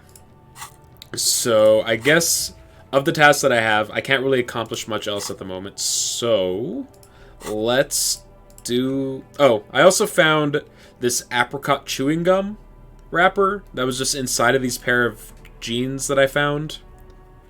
And I was able to interact with it, and it gave me a bunch of very... Oh, this is oddly familiar. Don't throw it away, though. Hold on to it. For reasons? So that's cool.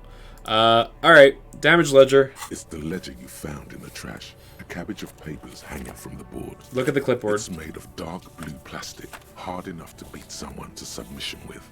The edges are rounded, however. The U4 size board feels thick and heavy in your hand. Light shimmers on its wet surface.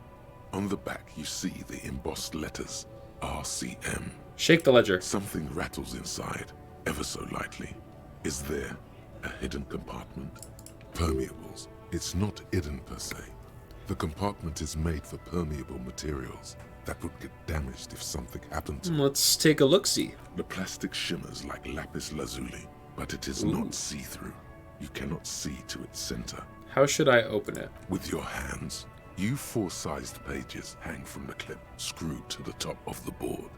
I have a minus to it from a thought. 58%. It's fine. We're fine. Easy. The 2 sides of the board appear slightly misaligned, like a drawer that's come off its slides. If you bend the plastic on your knee slowly, the slides snap back into place. It should be possible to just, slide the drawer open. Without resistance or sound, the 2 panels move against each other. The compartment is now... But I get... 2 ticket stubs and a handmade postcard. What? Why is that an option? Pick up the ticket stubs. 2 octopuses are smiling, reaching their tentacles toward each other in the colored pencil drawings. The tickets permit access to the zoo in Revachol East. The aquarium costs extra. These let you go there, too. Two octopuses are smiling, reaching the town toward each other in the colored pencil drawings. The tickets permit access to the zoo in Ravishal East. The aquarium costs extra. These let you go there too. Interesting. I'm curious. The words just crossed your mind somehow. Who are they for? Who do you think? What? Okay. I mean, I have my suspicions. Because I'm convinced that, like, those tire tracks that we see outside of the Whirling are from my police car that I probably drove off with in a drunken stupor. Perhaps to try and kill myself? I don't know. Pick up the card. Thin wax paper has been glued to a piece of cardboard. Sounds like leaves rustling when you pick it up. You see violet flowers, floral patterns, patches of glue. Smell it. It smells of chewing gum, apricot flavored. I'm glad we just talked about that. Exactly like the gum wrapper you found. The same brand of chewing gum. Open it.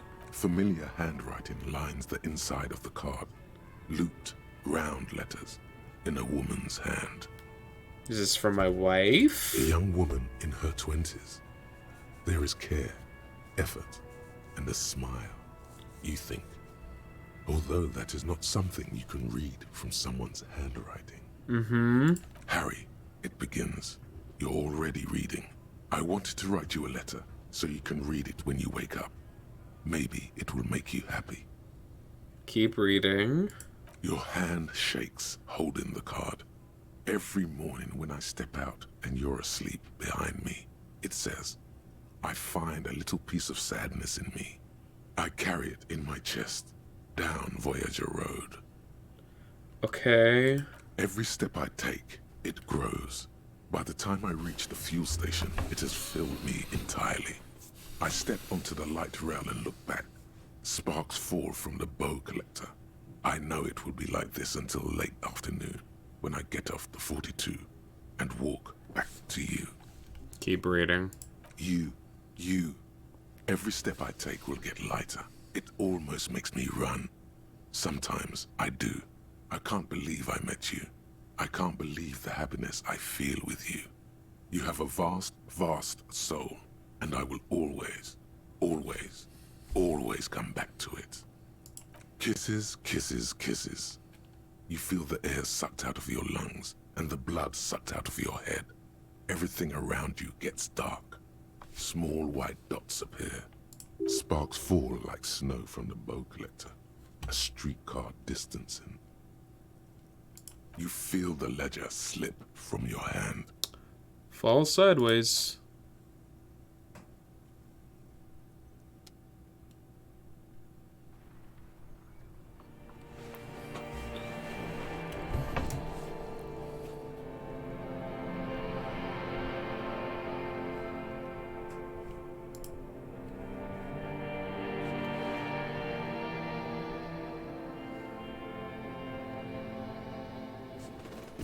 Wait, what? There is nothing. Again. Okay, it hasn't restarted. Okay. Nothing. Nothing sad, brother. No treachery. Just blackout. Just lie there, passed out. What just happened? I think I found. So I was exploring my ledger, and I found a compartment. We read a note from a woman, and we blacked out. Yep. I'm guessing my wife? My wife. Well, almost nothing. There is the ground below you. That's still there. And the small light that's on, fluttering, somewhere in the basal ganglia. Oh, also, very nice. Also, I learned about the pail while you were gone, too. You have no idea what this is, you didn't do it. Okay.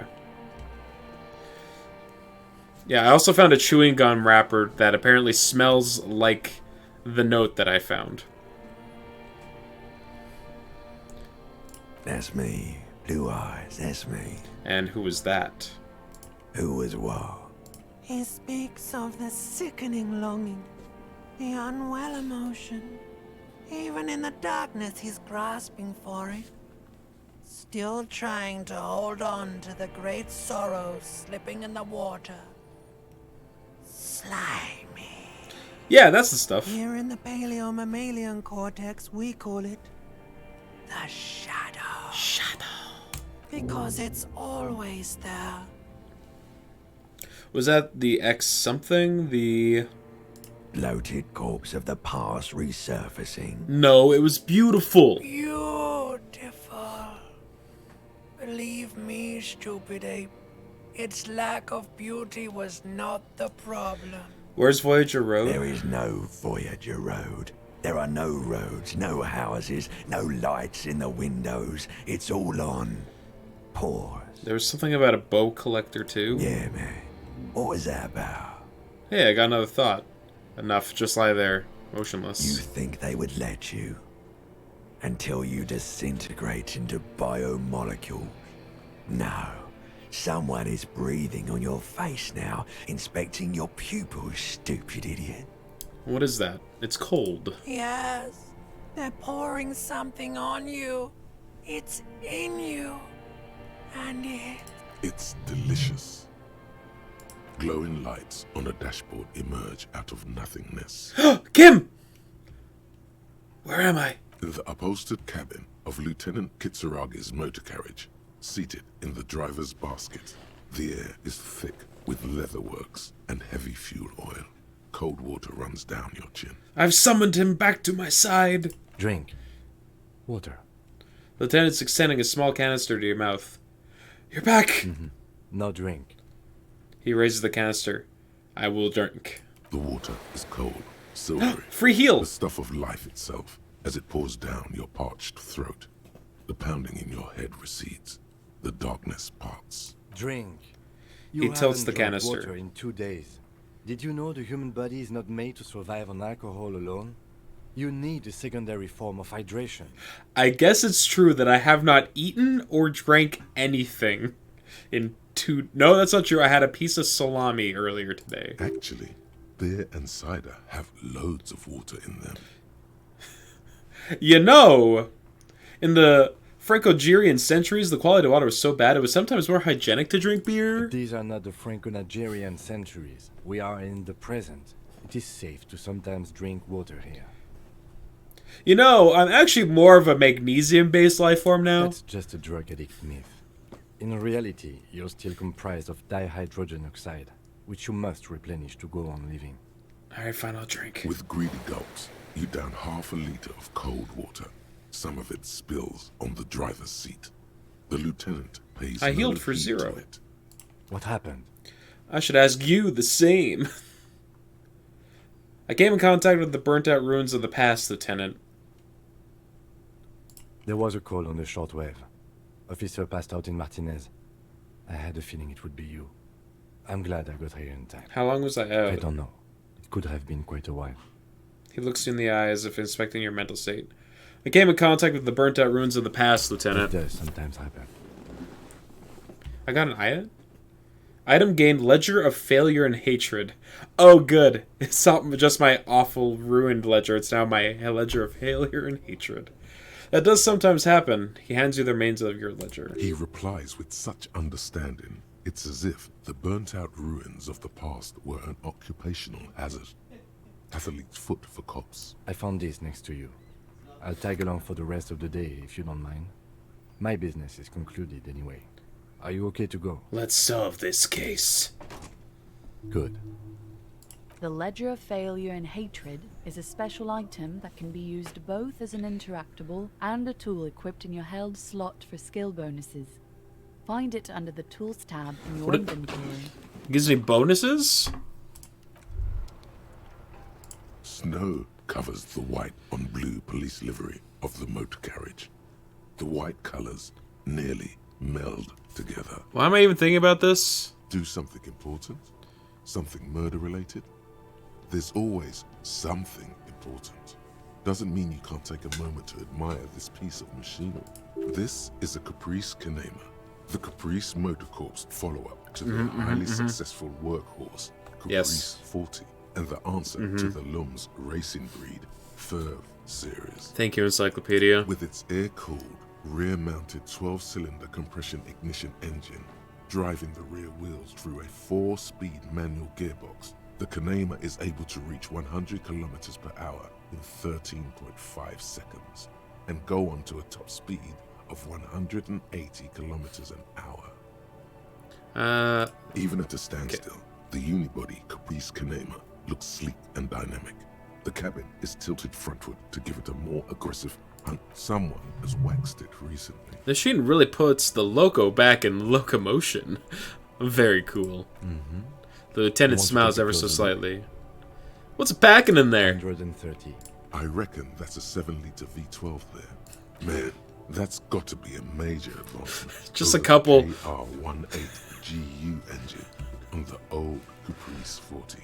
Just a couple of middle-aged dads talking over their collected car. Yeah, this is my fixer-upper. This is my internal monologue right now. What's this? A 7-liter V12? 7.2. Supercharged. The lieutenant's trying to suppress a smug smile. Unsuccessful. Whew. Fine machine. Yes. An extraordinary machine. The gentleness in the lieutenant's voice as his eyes run over the vehicle's contours. It's nice and all, but why so modest? Put some zing into it. Flare it up. Slam it down. Where's the flame decals? Helium headlights would improve the range and quality of the visual field a lot. You need to slam it, Kim. Make it more imposing. Sorry, I'm not following you. Lingo it up. Drop the ride, 200 mil. Get the camper to Frosty Frost minuses. No, that's porno tuning. Wait, what about the spinners then, huh? Those spinners were elegant, sleek. He pauses looking for words. Even. What you're suggesting is porno. Trust me, it's cool. Porno. That's short for pornography. Uh-huh. The sole purpose of pornography is to stimulate one's visual sense to evoke sexual arousal. The same is true with the modifications you're proposing. So, what's wrong with pornography? That's a negative on the porno. Thank you, though. Okay, fine, let's move. A fun conversation, Kim. Also, I guess now I can do my thing. Inside, you see a set of steering levers, a radio microphone. Pick up the radio. Pull out toolbox, and... This is Precinct 57. How may I assist you? Yes. The armor was produced by... She looks at her notes. Fairweather in their facilities in Bétancourt, sur la Clé in 42. It was part of a special order for Corps de Pharmacie, a security firm contracted to protect the interests of Oranese pharmaceutical companies in the Semenine conflict. So, it seems the armor went to Semenine. That's where the paper trail ends, though. Even the firm has proven difficult to track. Corps de Pharmacie has been renamed several times over in the years since the armor was issued. Do you know what it's called now? The most recently registered firm that the ICP has been able to connect to the CDP is a military contractor called Crenel. And the one before it was Downwell. I think they might be the same contractor. A suit of armor like this would have been manufactured with a particular person's physique in mind. You should ask for whom this suit was fitted. First, has the firm continued to work for pharmaceutical companies through all these name changes? Hard to say. Their client list is rather diverse and incomplete. The only constant seems to be that the mercenaries are always deployed in third and fourth world countries. A suit of armor like this would have been customized to fit the wearer. There must be a record of the person to whom it was issued. Yes, but the ICP tends to be reluctant to share private sector records. I could try to talk them into it, though. Yes, please do try. It's imperative that we learn more about whose armor this was. Sure. Call back tomorrow. Hopefully I will have more information for you then. I guess let's try talking to Sylvie again. Sylvie Malay. Yes. Hello? Hi, Sylvie. It's me. Oh, great. What else do you need, detective? Have you seen my badge? Yes, I know who you are. You're a police officer. The law. That's right, I am the law. This exact conversation has happened before. Establishing authority before this young girl seems to have been important to you in the past. Don't go there again. My badge is missing. Have you seen it anywhere? No, I haven't, sorry. Real policemen have uniforms too, by the way. Where's yours? Not my uniform too! God, I should really look into that. Ugh. Yes, you absolutely should. It's awful that you lost it. Hey, I found my patrol cloak earlier, but have you seen my policeman uniform? Uniform? I never saw you in any uniform. You had your things on. The disco things. Oh, cool. Have you seen my gun? Please, no. Not this again. Everyone saw your cool gun, detective. God, I was so awful to this girl. I feel so bad, Sylvie. I showed you my gun. When did it I was happen? trying to impress some people with it. Everyone was eating, and She stops hesitantly, not sure if she can continue. And what? What did I do? you were waving it around in everyone's face, begging them to describe it. You said it calms you, and then you started making suicide jokes. It got pretty graphic. Oh, those again. I have been trying to wean you off them. Thanks, drama. Off of what? You know, when you put your gun, your actual gun, on your temple and pretend to shoot your brains out, off of that, people don't like that. What? I remember this. You were screaming things like, "My brains are all over the wall," painting them red. I won't be seeing it, 'cause these are my brains. I can't see without my brains. Very nice visuals there. Yeah, I mean, like, I had to explain the joke to them. How else would they get it? Why would I threaten to kill myself? I mean, look at this world. I would love to stay. There is silence on the other end of the line. Okay, I don't know what to say. Me neither. Yes, but what happened to my gun? No idea.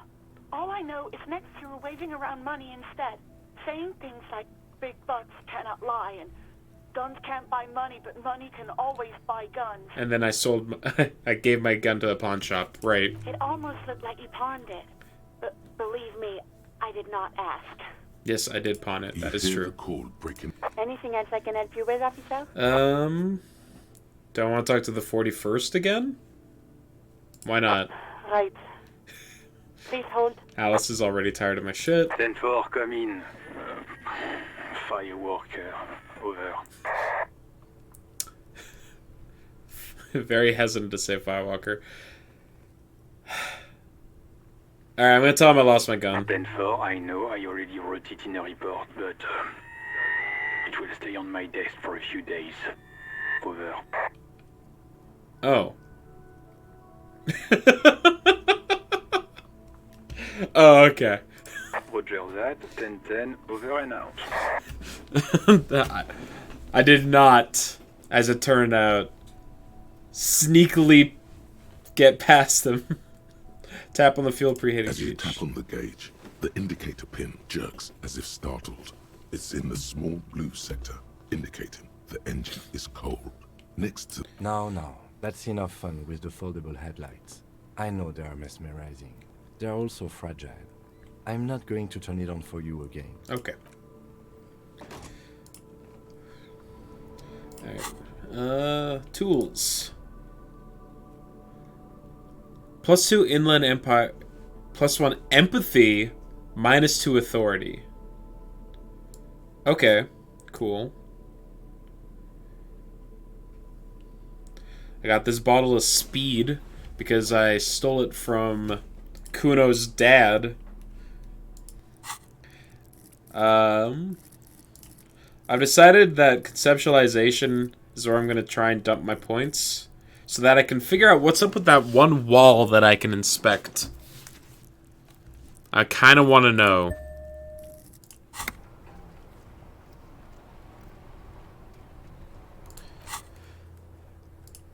Alright, call back again for that.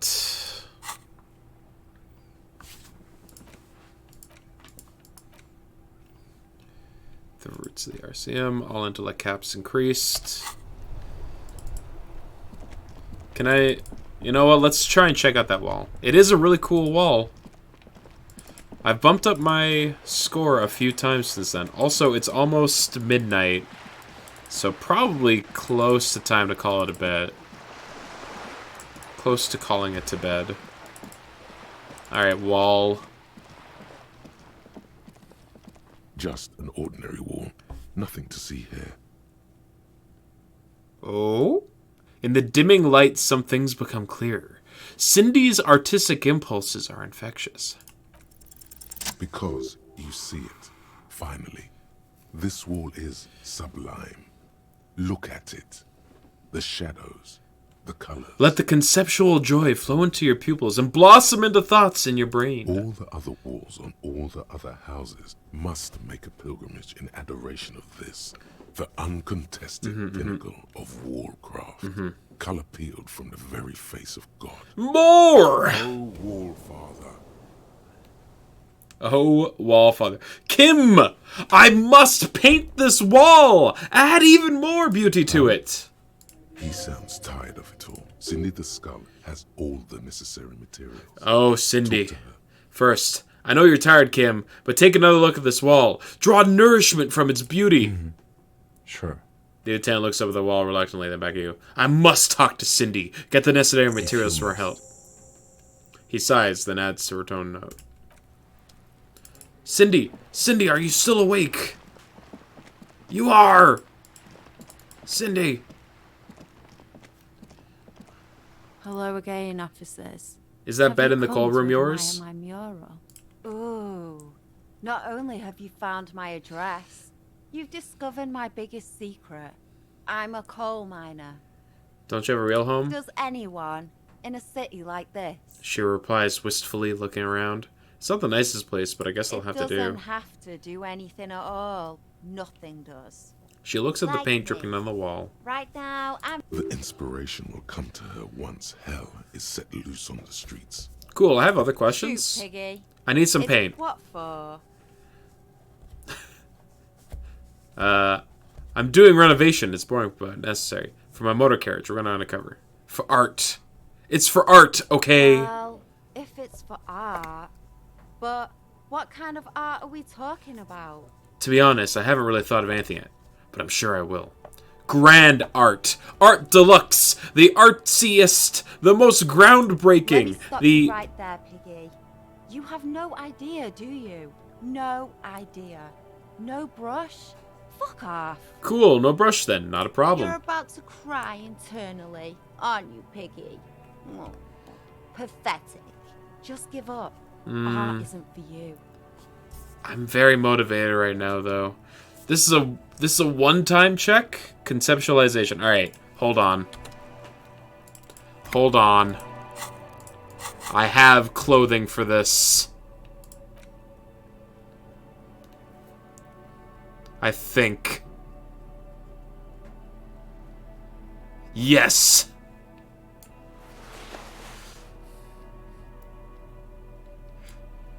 Yes!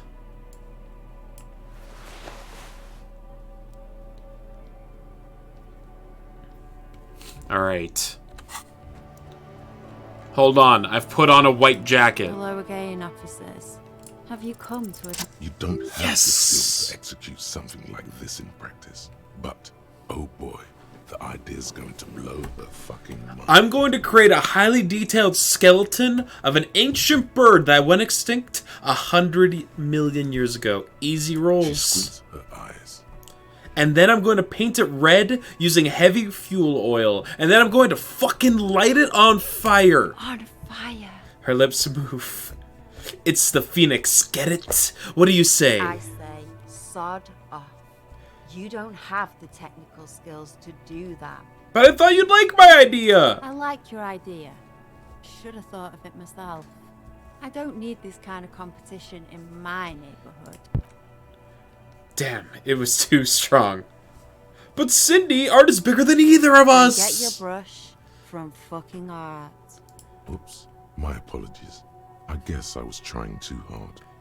You're a police officer and a grown-up. Why are you trying to impress her?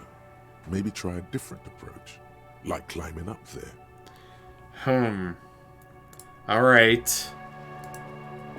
I guess we gotta talk to her face to face. If I gotta get my art. over here.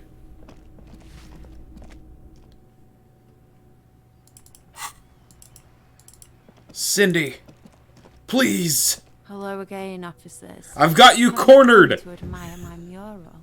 Hand over the brush. Ooh, police brutality. That's the good stuff. Stand your ground with a look of weary determination. Cindy, I'm going to stand here till you hand over the paintbrush. Have you got any kids? Because you sound like the world's saddest dad right now. But fine, take the brush. Yes. I'm all out of fuel oil anyway. She drops the paintbrush at your feet. You know what you should be able to find in your government-issued vehicle? Red-dyed heavy fuel oil. Can't I just use paint? Are you kidding me? Fuel oil is so much cooler. It's true. No way you're disfiguring that beautiful wall with something as pedestrian as ordinary paint. Psst. Kim, my friend, would you be willing to sacrifice some of your fuel oil for art? My fuel oil is for my kinema. Use your own fuel if you are unable to contain your artistic impulses, but please, leave my kinema out of it. Catch you later, Cindy. Alright.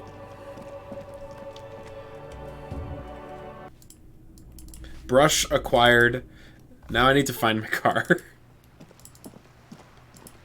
Is it a tool? It's an item. A paintbrush belonged to Cindy the Skull, an aspiring artist. Its bristles smell nauseatingly of heavy fuel oil. Specks of red, orange, and green paint cover the aluminum fuel? Alright. That's all we're doing for today. I feel like productive day.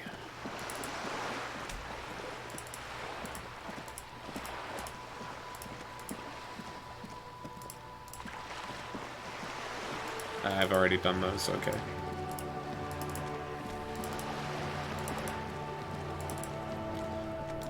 And to think, I almost went to bed without Kim.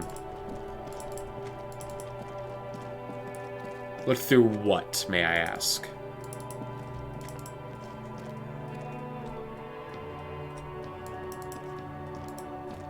The thing by the water? I was told that it was jammed by bubblegum. There's like a tourist attraction of some kind. There's one that's jammed, there's one that isn't. Okay. Maybe something's changed. This coin-operated viewer is facing... Oh, right, I was saving the 25 cents. Your money disappears into the coin slot. A clunk. The ring of metal. Pull the handle. The curtains on the display open. You lean in to catch the view. It's blurry. Different blues and greens. In the middle of the shimmer stands a drab grey shape, like a ghost. Gotta focus. The lenses shift. The ghost sharpens into an islet in the bay. In the ruins, a man-made structure is visible. A half-sunken sea fort. Its concrete almost reconquered by nature. Alcatraz? It looks as if it was abandoned quite some time ago. Nothing but a rotten tooth remains of the anti-aircraft tower.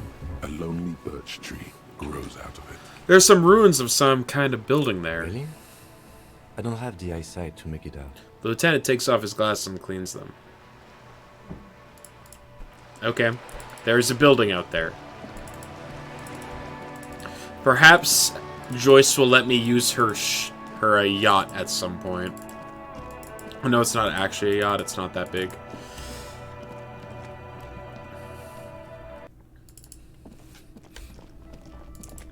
Actually, can I have another debriefing with Kim? Am I allowed to do that daily?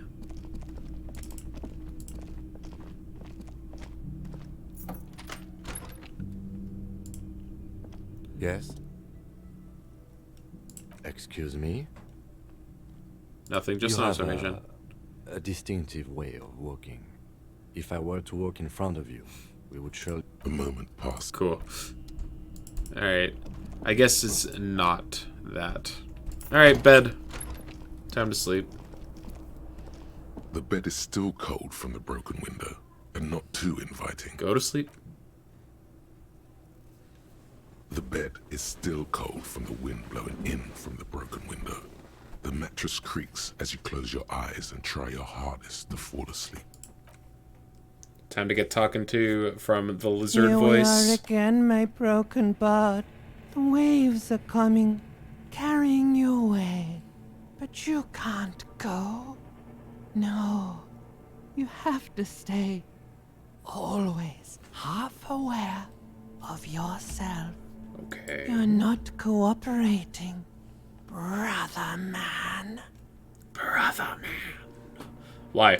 It's your disgusting body. Okay, harsh. Even through your sleep, you feel a vague discomfort suffusing it. Your belly and your sides are unpleasantly tender. Brother man Bill. You wish you could curl up into a fetal ball of safety. But you cannot. Because of the pain. Is it because I refuse to take any drugs? That pain in your right side is your enlarged liver, by the way. As for your kidneys, you've really been compounding the damage lately. I mean, I've been good the last 2 days. But this suffering, it must have some kind of meaning. A story that will come out of it. Perhaps even a story that you will write yourself. These are my just desserts. I will endure this pain with dignity. There's no dignity here. Only reflections of your body mass. Flashes of the day. You keep coming back to yourself in the mirror. But why? To admire all your accomplishments? You're just stuck here. In the half-world. Could try looking at other people. Really looking. But why would you want to start doing that? I will! I'm looking at people all the time. I like them. Sure you do. They're all so friendly, aren't they? Well, I didn't say that. At least they're interesting. Each one has a process just like yours, running in the space between their ears, full of secrets. What do you think you're doing right now?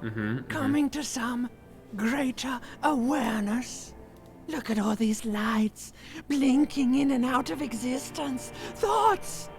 You're just pretending that you're asleep, even to yourself, while the world goes on without you. Let it. Let it. But it never seems to let you go, does it?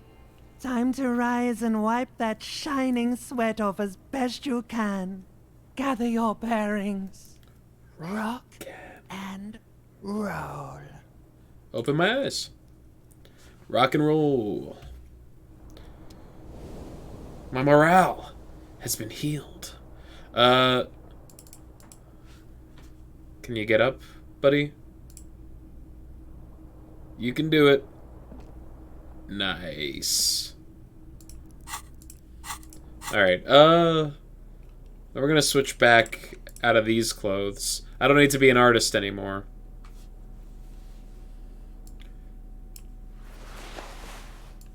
Drama.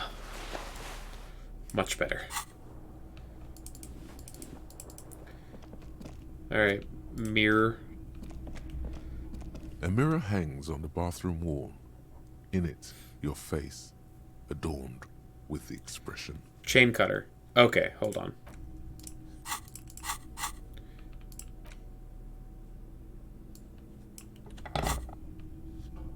A mirror hangs on the bathroom wall. In it, your face, adorned. Try it? The faucet is quite Sick. terribly mangled. Nice. But you just might be able to twist its parts into place. You handle the chain cutters deftly, applying just enough pressure. The faucet regains a recognizable shape. The steam stops. Told you that you needed those chain cutters. Everything is connected. Everything has a... The mirror begins to clear slowly without you having to wipe it. Okay. 58%. It's like something slips. Hell yeah. A nerve ending. A thought. Rolls. A sadness. Your face in the mirror is suddenly clean of the layer that had distorted it for God knows how long. Just like that, it's over. The running gag that your life had become. A sad old man looks back at you. Oh. Oh, I'm sad now. Now I'm just old. A mirror hangs on the bathroom wall. It's barely covered in steam anymore. You see your face, such as it is without the expression. It's just hairy. Huh. Okay. Well, I guess to be fair, I don't have a leery shit-eating smile on anymore, so that's nice. Hey, lady. We talked like... You were the first person I talked to. Still nothing. It's maybe an improvement? I mean, I still got the mutton chops. Still nothing. This door can only be opened. Fine. I want to talk to you, lady. Oh? Good morning, Kim. Who are you? The woman in an RCM patrol officer's She's uniform horse-faced. winces as she notices you. I would really prefer not to talk to you right now. Hold on, are you a cop with the RCM? Yes, I am. I'm a cop too. I know. Here's the real deal. It's hard to tell whether he's sarcastic or sincere. But if you had to guess, you would say the lieutenant is being sarcastic. I'm on a murder investigation. Are you the cavalry? I'm definitely not the cavalry. Is everything alright? Why don't you want to talk to me? I don't know. She avoids your gaze. Why would I want to talk to you? Have I wronged you? It's cool to see another cop. I thought Kim and I were the only ones. No, you're not. You're not the only cop in the world. She shakes her head and breathes out. Okay, fine. Let's talk. What does one talk about with a fellow officer? So, what precinct are you from? What precinct? She just sighs. Fucking deranged lunatic. The sunglasses-wearing man pushes through his teeth. You're getting an intellectually unsatisfying vibe from this conversation. You're the police, right? Doing something wrong. Cool. Me too. I don't know what to say. Don't say anything, Judith. Wait, is he police? Me? No. I'm just a man with sunglasses. I like wearing sunglasses inside. Sunglasses and a fucking wig. It's very convincing. Okay. Thanks, Logic. What are you, the police, doing here? I'm just looking out for... No one. I'm just a man with sunglasses. And you are? A policewoman. Yes. A policewoman who just wants to do her job. That's all. She says quietly and looks away. Something about the man with sunglasses and you. The energy between you two is making her uncomfortable. Okay, goodbye. You look like shit. Your ruffled face reflects in the man's sunglasses. And I don't mean that as a metaphor. You look like shit, asshole. Last couple days have been rough. Looks don't matter. It's what's on the inside that does. I know. That's what I'm going by here. Shit, he got me. Oh, come on, Jean. It looks like it's been a rough week on him. It's not just this week. He scans you from head to head. There's something about this guy that matches with a face in your head. A similar but different face. I don't know. He's got a pretty perfect disguise going on. Wearing a disguise. Hold on. I can increase Watch out that. for yourself.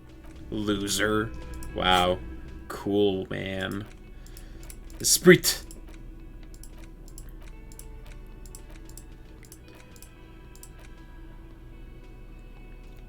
I already got my jacket on, though.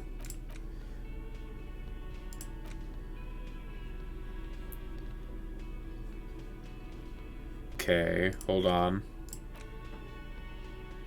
Nope. We're just going for the roll. He might be wearing a disguise. There's something that binds you to him. Some kind of an outfit, maybe. A uniform. A nurse's uniform? Yes, nurses. Why not? This is gonna sound really weird, but are you by any chance a male nurse? Why, yes. Yes, His I eyes am pair a with his- male nurse. How could you tell? I see into the ether. That's how I know things. Oh, you've done a lot more with ether than just look into it. He leans back and mumbles. I shouldn't have. Cool shades, wearing a Yes, disguise. it's a hobby of mine. He looks at you inquisitively. As if waiting for some kind of reaction or response.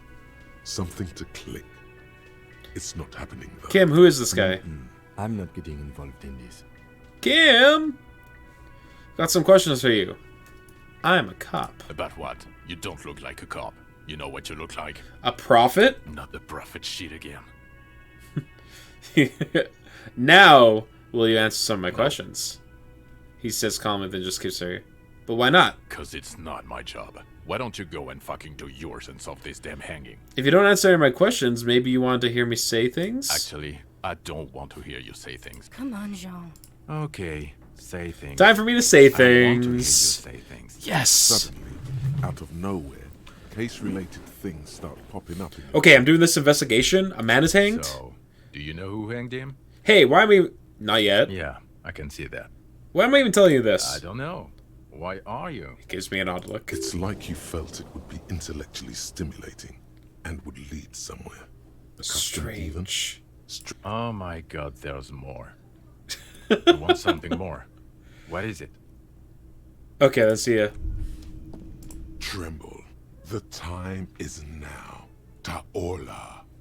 What time? Time for the show. Uh-oh. For Taola. Uh-oh. The hallowed time of fear and disintegration. A countdown has begun. All will collapse on itself. The world will disappear into a single... Oh, it's... Am I... Is it because I've been doomsaying? Muted. All life will scream. Yeah, I don't think... Yeah, nah. You cannot leave. The countdown has not yet reached 0.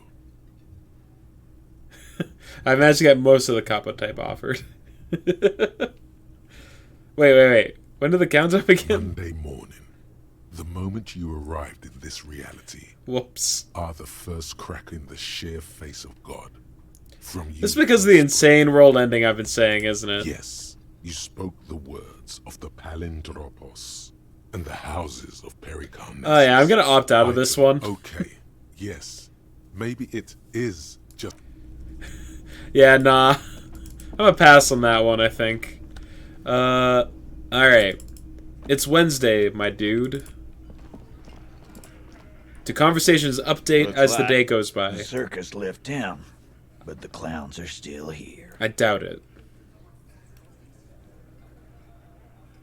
Yeah, still very low. Gotcha. Alright, I guess first things first. Let's go do the thing.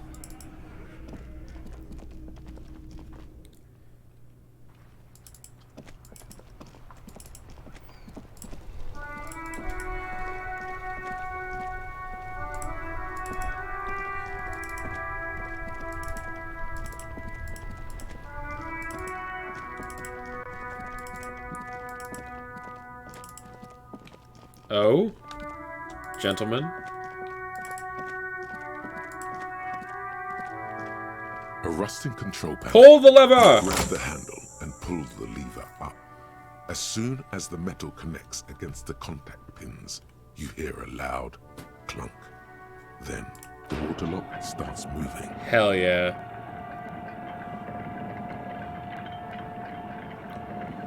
Time for new places to explore.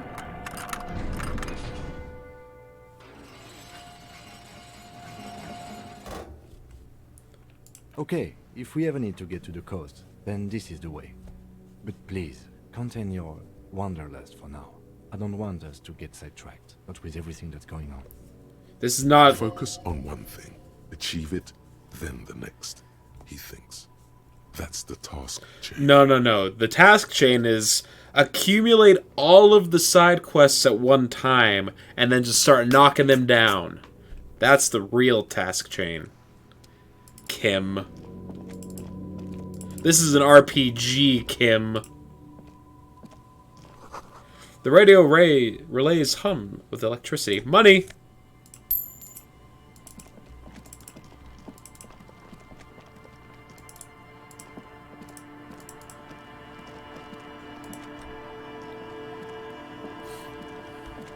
My wanderlust, Kim. We wouldn't be anywhere if it weren't for my wanderlust. Traffic beyond gate. More abandoned motor lorries. Sunglasses! Jamrock biker cop glasses. For taking your Harmel Rio Supersonique out for a ride on the streets of Jamrock where your heart is buried. +1 empathy. Feels the streets. -1 logic. Leave reason behind. The sign says no entry. Someone scribbled an inverted star on it. That's the sign of changing times. The overthrowing of a system. I've been paying attention. Someone has broken down the fence and the barbed wire. Can I go back there? I can. Okay. Good to know. I see tire tracks. A creak ahead. A broken axe grinding. Is it my car? I think I found my car. Banged up fuel canister. Nice.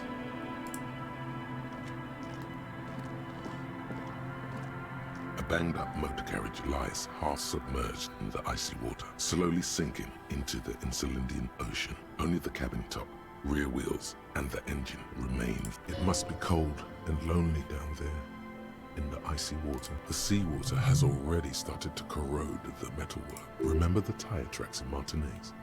This is where they were leading. This is where the tracks on the plaza were leading It to. appears to be so. Tenant has a peculiar look in his eyes as he inspects the wreckage. Let's investigate. I agree. We should definitely investigate. Uh-huh. You get a sudden sinking feeling. Stomach acid comes up as you look at the motor carriage in the deep, dark, cold water. What is the make of this MC? Can I see your logo? It's too deep in the murky water. You can't make it out. How long has it been here? Ice hasn't closed around the vehicle yet. My guess is it's been here since last Saturday or Sunday. Yep. The estimate is correct. The incident probably occurred on Sunday evening. Uh-huh. When I tried to kill myself in a drunken rage. The motor carriage is properly stuck in the ice. Getting it out would require a team of specialists. A single day in the salty seawater would ruin most vehicles, but this one looks worn even in places the salt water hasn't touched it. What should we do? Let's wait for the low tide and see what's inside. Great idea. Then we can get the things inside. The joyrider must have left something good inside. Guns, papers, maybe a cool jacket. A joyrider jacket. How long will it take for low tide? Know. An hour or two, tops? Sit on the swing and wait for the tide to recede. As you sit down in the old rusty playground, I guess 2 hours are going by. Becomes very silent. Nothing but the sound of seagulls high above in the sky, echoing like distant laughter. Hold Ice on. cracks around the blue motor carriage. It looks very blue. Yes, it does. What's your favorite blue thing? Let me think about it. I'm a whistle. The tune on your lips forms a strange yet undeniably beautiful contrast with the surrounding bleakness. The lieutenant gives you a quick glance, then, still looking straight ahead, he joins you with God, a Kim. high-pitched and slightly more melodic trill. God. We love Kim. Two birds on a wire, whistling by the seaside, looking at the water and a sunken car. The clouds pass in the sky, and the shadow of the swing moves like the hour hand on a timepiece. 30 minutes have passed. Looks like this might take a while. Time to present a good topic for discussion. So is that also, you know... My dad and mom are both half Seolite. Oh, so both. Clouds on the horizon grow darker, and the shadow of the swing set keeps climbing. You hear the distant rumble of the city. 30 minutes pass.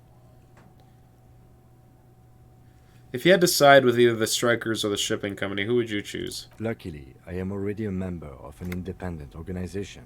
And Casual racism cop strikes again. Whoops. But if someone put a gun to your head. Your voice echoes on the water, strange and out of place. I'll be honest with you, I also thought they were talking about glasses and not about the eyes.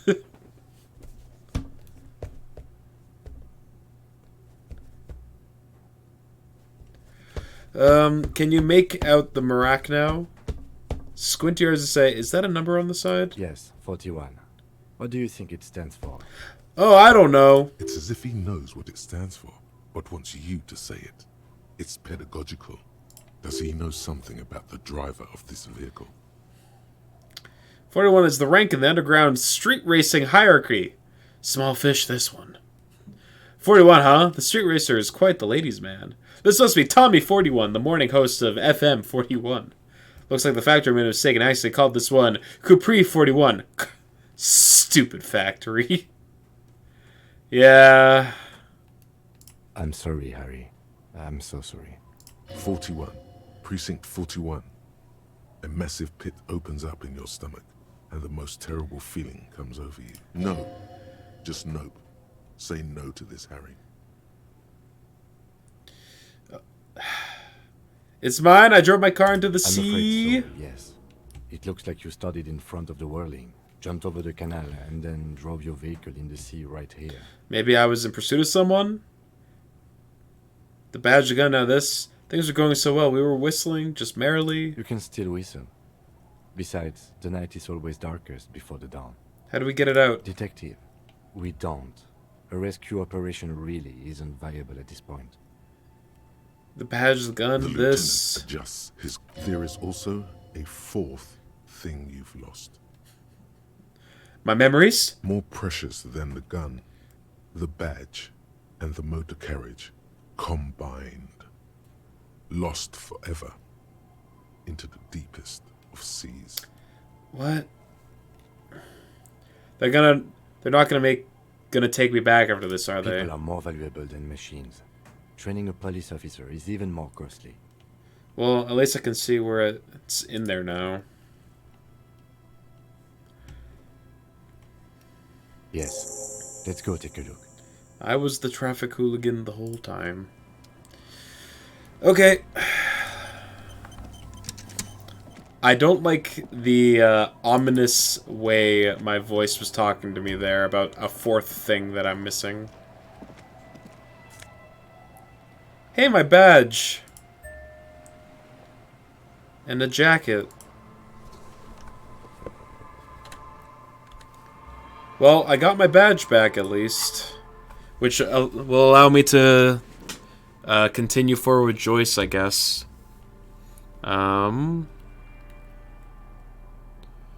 Calculus and Esprit. I like that better. It also just looks better.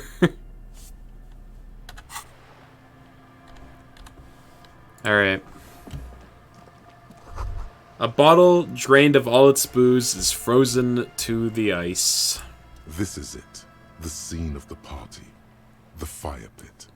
Cigarettes and empty bottles, all evidence it. Yeah, sure does look like a lot of folks partied here. Like they were here a while, judging from all the bottles. The sunken motor carriage provided them a focal point, like a goose ice sculpture or a chocolate fountain. Hey Cam, looks like we've had a couple of partygoers here. Looks like it. Looks like they had a great time laughing here. Hey, let's keep moving, detective. Kim's trying to protect me. Ooh, money. 20 cents. 55 cents.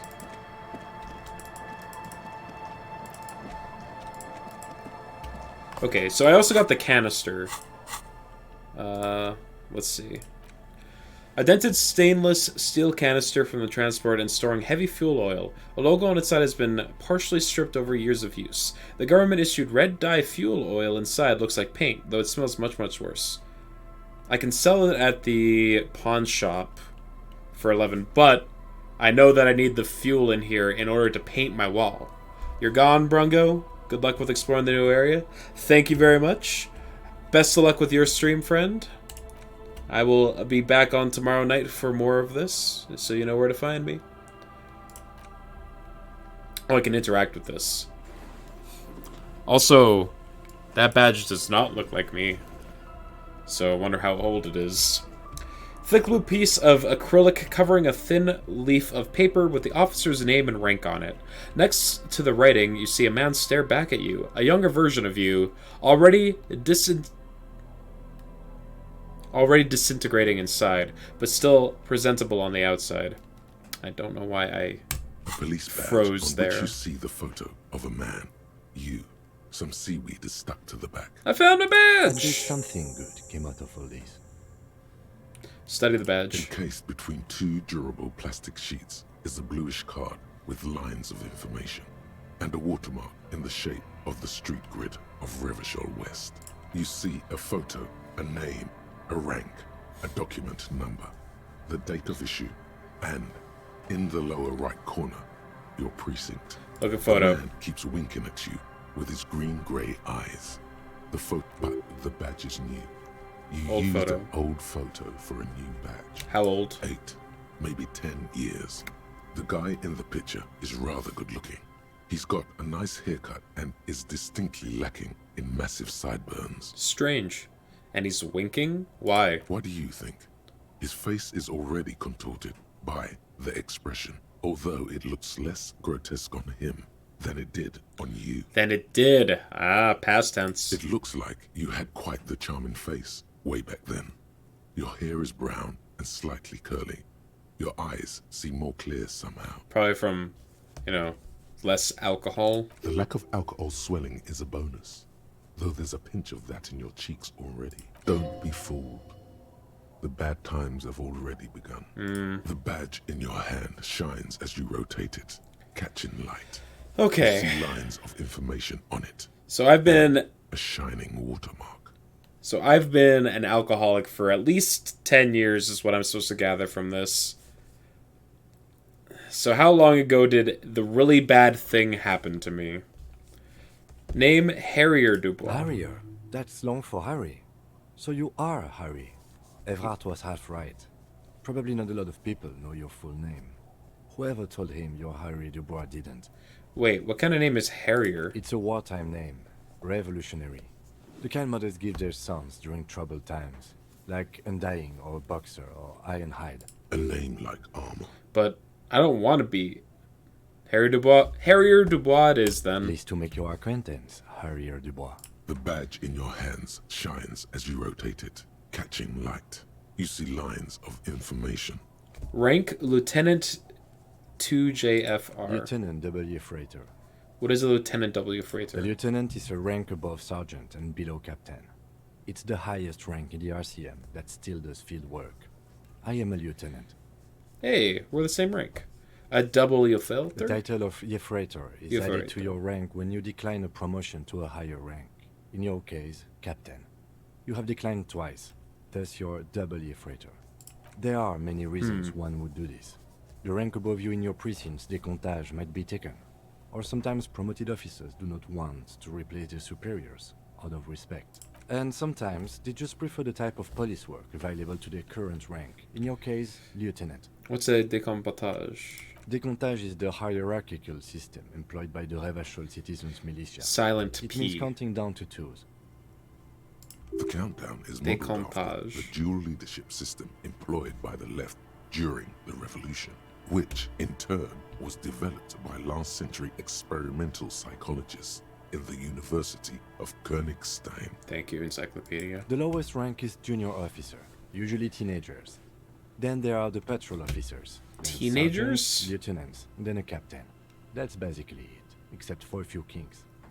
What kings? Kings like satellite officers and the additionally a freighter rank I already explained. Wait, satellite officers? You are given the title of satellite officer if your partner is quickly promoted through the ranks and you rise with him. You don't seem to be a satellite.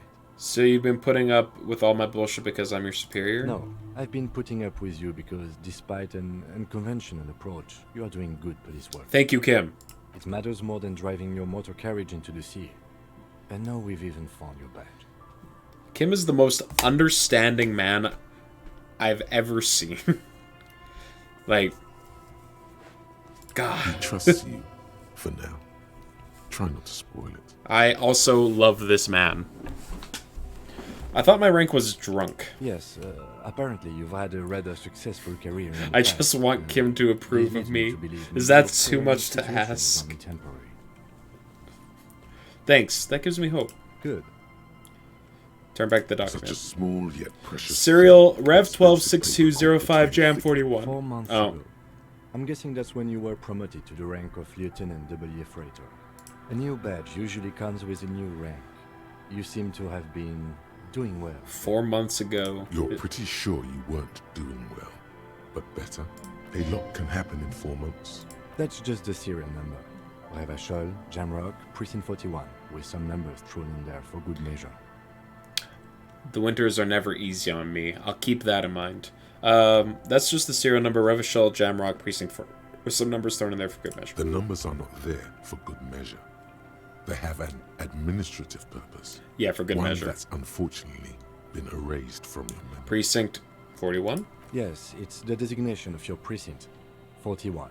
Like mine says 57. The 57th is mostly industrial harbor. A lot of asphalt. The 41st is... What? It's a tough station to work in. You have all of Jamrock to cover. That district should have 3 precincts, but money is what it is. Mhm. But then again, it's a legendary district, and a hell of a station too. It must be an honor and a curse to work with people like Price, McCoy, Berdiayeva.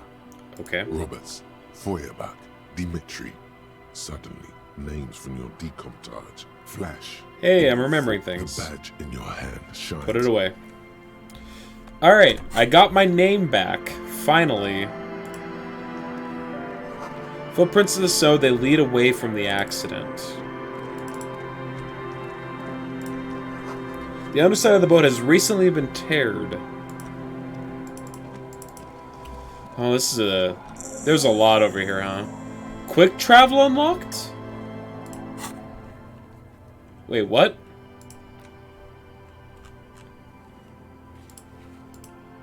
Oh!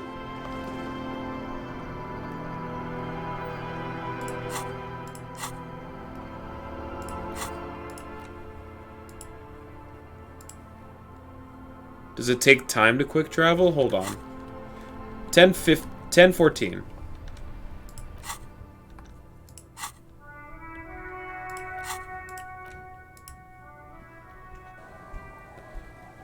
Still 10:14. Hell yeah. Okay, cool.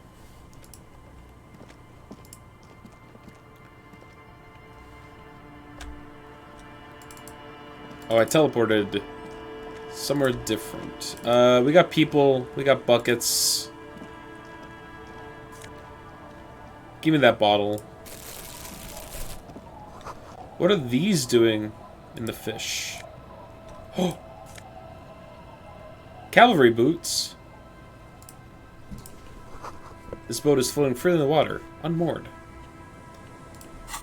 It's a new pair of shoes, finally.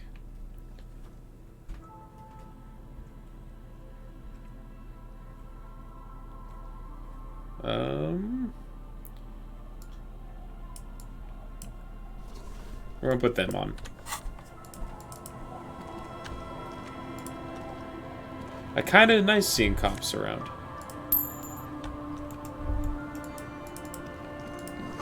The planks creak beneath your weight. The ladder leads to a school of fish swimming in the kelp. Alright. Let's do some talking, I guess. Huh, haven't seen the RCM around for ages. Hi, officer. Lillian the Net Picker. A woman in a raincoat stands on the quarry, considering an overturned boat. A sword in a scabbard hangs from her hip. Anything I can help you with? As always, I am the Lawbringer. You've graduated to Lawbringer now? Yes. Many I know my folks name now. Have their quirks. Comes with never being second guessed about anything. She waves you off. So what brings you here, Lawbringer? That depends. Where are we exactly? Fishing village on the seashore. This place doesn't really have a name. It's sometimes called Elysium. Why, though? The sign on the street leading here is illegible. Ah. Has been since they built this place.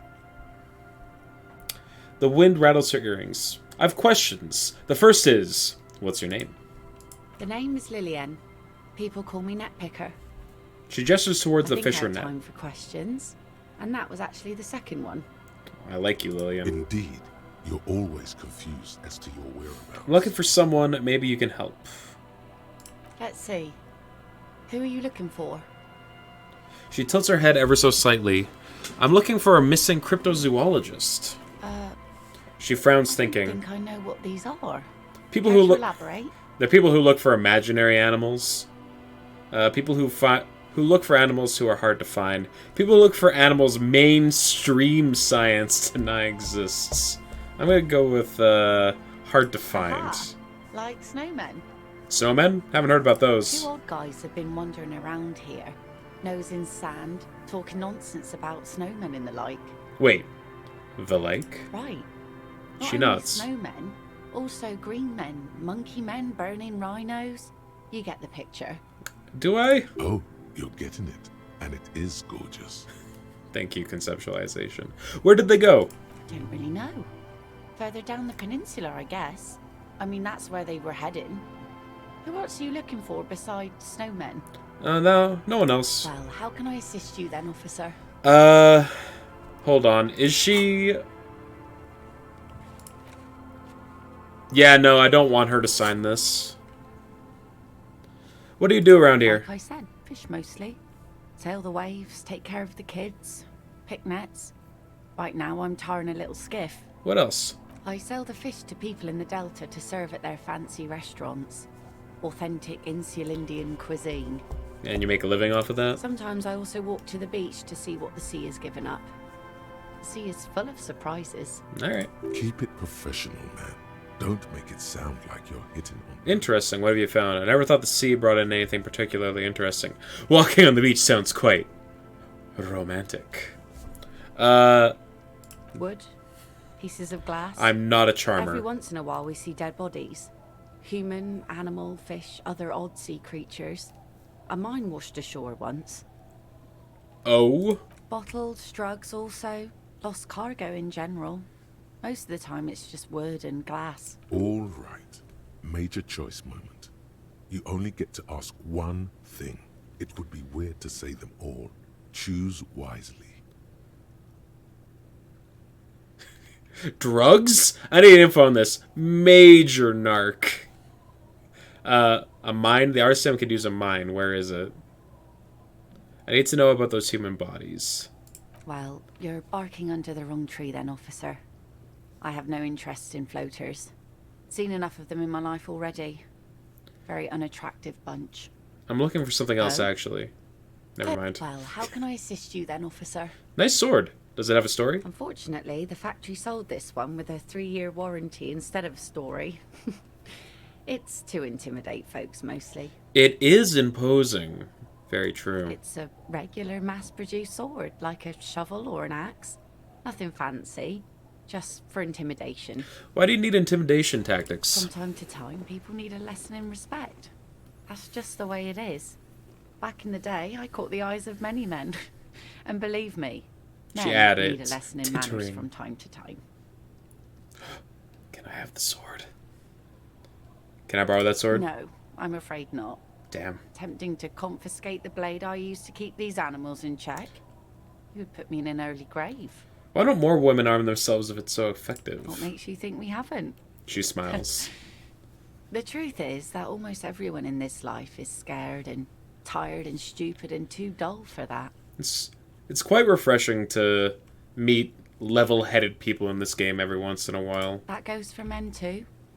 But they put on an act for us. Pretend like everything's good and living in shit doesn't bother them.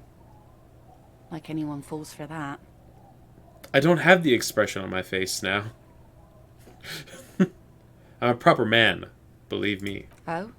She shakes her head, smiling faintly. Believe me, everyone here is a proper man. Must be something about poverty that makes all the men real. So where are all the men now? Some went to patch their wounds, their lesson learned. Others were more thick-headed. She looks down. And one of them, I ended up marrying. Where's your husband now? Gone. Gone? Coward! I would never leave anyone. Good for you. He, however, was lost to the waves. Oh. It's been quite a while now. He died? Was he murdered? The lieutenant shakes his head again. Yeah. By himself. Inadvertently. He never respected the sea.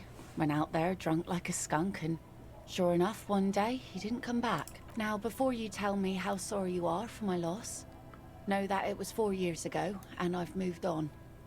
There's only so much mourning you can do for a drunk with sinewy muscles. I'm not choosing that option. Until they let go and move on, gotta keep the wheels spinning. Us working folk don't have the luxury to be bedsick with melancholy.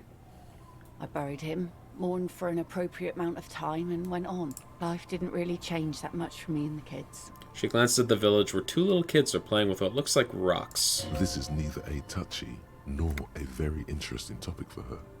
Gotcha. She looks like she's ready to go on a date with another. Nope. Better. Nope. Ask her. Both of you could need some action. Don't know a good spot yet. Definitely, no, I'm not. So I take it that's your skiff? Sure is. The sun, I call her, coated with a fresh layer of tar just yesterday. It'll take some time for it to dry, assuming the sunny days continue. Sunny days. Aye. She looks at the Sunny snow days. melting in the water. You got a problem with that? No, ma'am. We have no quarrel with sunny days. Good. It would have been bad news had it turned out it wasn't a sunny day. Bad news for the skiff, bad news for the nets, bad news for the kid. There's a moment's silence.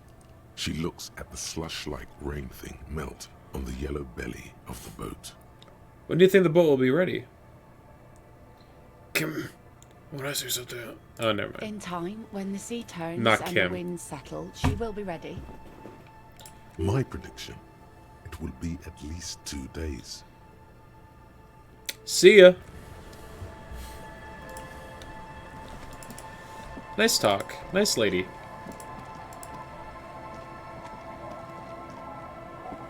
Take it. It's locked tight. Why did it zoom in? You can't see into the house from this angle. Hello?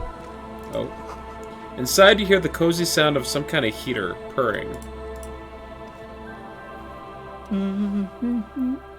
The woman next to the bucket of clothes hums an odd melody. Her eyes are closed. You're not sure about the melody, but it might be South Samaran, possibly Sigayan, also known as the apricot Suzrunti. Welcome to the fishing village. She opens her Please eyes. lean in closer. I have cataracts. If you can't see, then how did you know I was I here? still have a golden ear. Come, come. Sure. Oh, welcome, police officer. We don't cause any trouble around here. And we don't want any trouble either. We are not here to cause any trouble, madame. What he said. We're cops. We don't cause trouble. We take care of trouble. We're cops. We're Hellraisers. Click, click, bang, bang. No, you're not. I've seen you around here before. 12 years ago. You didn't raise any hell. You were quite helpful, actually. But still, in Martinez, you're considered an ill omen. Wait, I've been here before? No, not you personally. Oh, okay. I meant the RCM. Some of the men got into a fight. One of them killed another. Locked himself in that woodshed over there. She points to the building behind her. He was brooding. Needed some help opening the door. You got it open for him and took him to think about what he'd done in a more secluded place. Somewhere more quiet. She says it as if he was on some kind of spiritual retreat. What kind of ill omen are we talking about? Oh, the usual. You know, Dark tidings. Black hound. the basics. That's you, all right. A black hound licking your own heels. If I'm considered an ill omen, why hasn't anyone told me that? Maybe they are afraid. Why? Because you're an ill omen. Oh. But you're still welcome here. As long as men with guns aren't chasing you. And maybe even then. Because that's the kind of fishing village we've built. Strong. I'm sorry there's not a lot of room to park the motor carriage. And not a lot of houses. Or a lot of people. My kids are long gone. Searching for treasure. So are others. Ah, look at me ramble on. What brings you to us? We're good. Where could someone stay around here? Stay? Most people here are trying to leave. That said, if lodgings is what you're looking for, I've got a free room in the shack. Her soapy thumb points to the building behind her. How much is it? I won't charge you for it. Take it as a gesture of goodwill from the village to the RCM. Wait. Hold on. You're just giving it to me. No one is using it, and God knows it's not much anyway. You can stay there.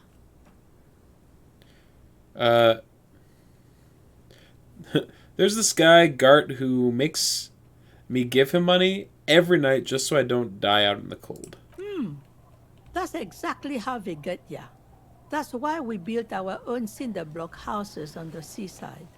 So we don't have to give money to those crooks.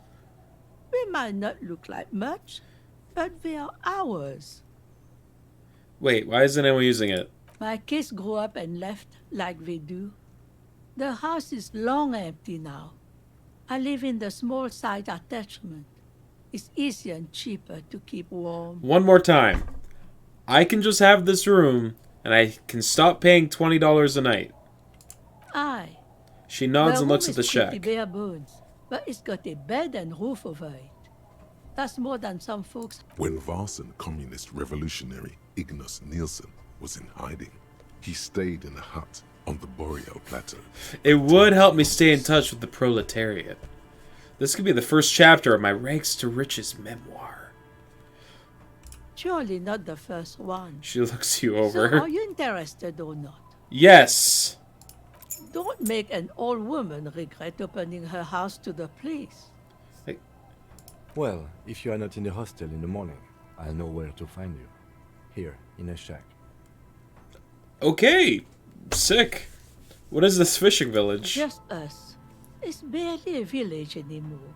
We almost don't exist. What do you mean? This is pretty much a non-place. She A grins. gap. A blank spot on the map. Just a cluster of nameless shacks on a nameless street. The place is so pornographically poor, it's not even funny. This place is pornographically poor. The lack of wealth is the one thing we've got in abundance. The woman smiles cryptically. It's a cold, cynical smile. Riddles. The lieutenant Fits marks with dryly the and looks general around. ambiance here. Aye. Her eyes go Sometimes wide with glee. It's as though I'm also gotten lost inside this nameless nothing. I'm also lost. Oh. Her expression it betrays seems to be a curiosity. common theme these days. I think I'm in the process of finding myself again. Isn't that what people always think when they are lost? Something I can do for you to find your way, officer? There's got to be something here. Over there, you can find more of the same.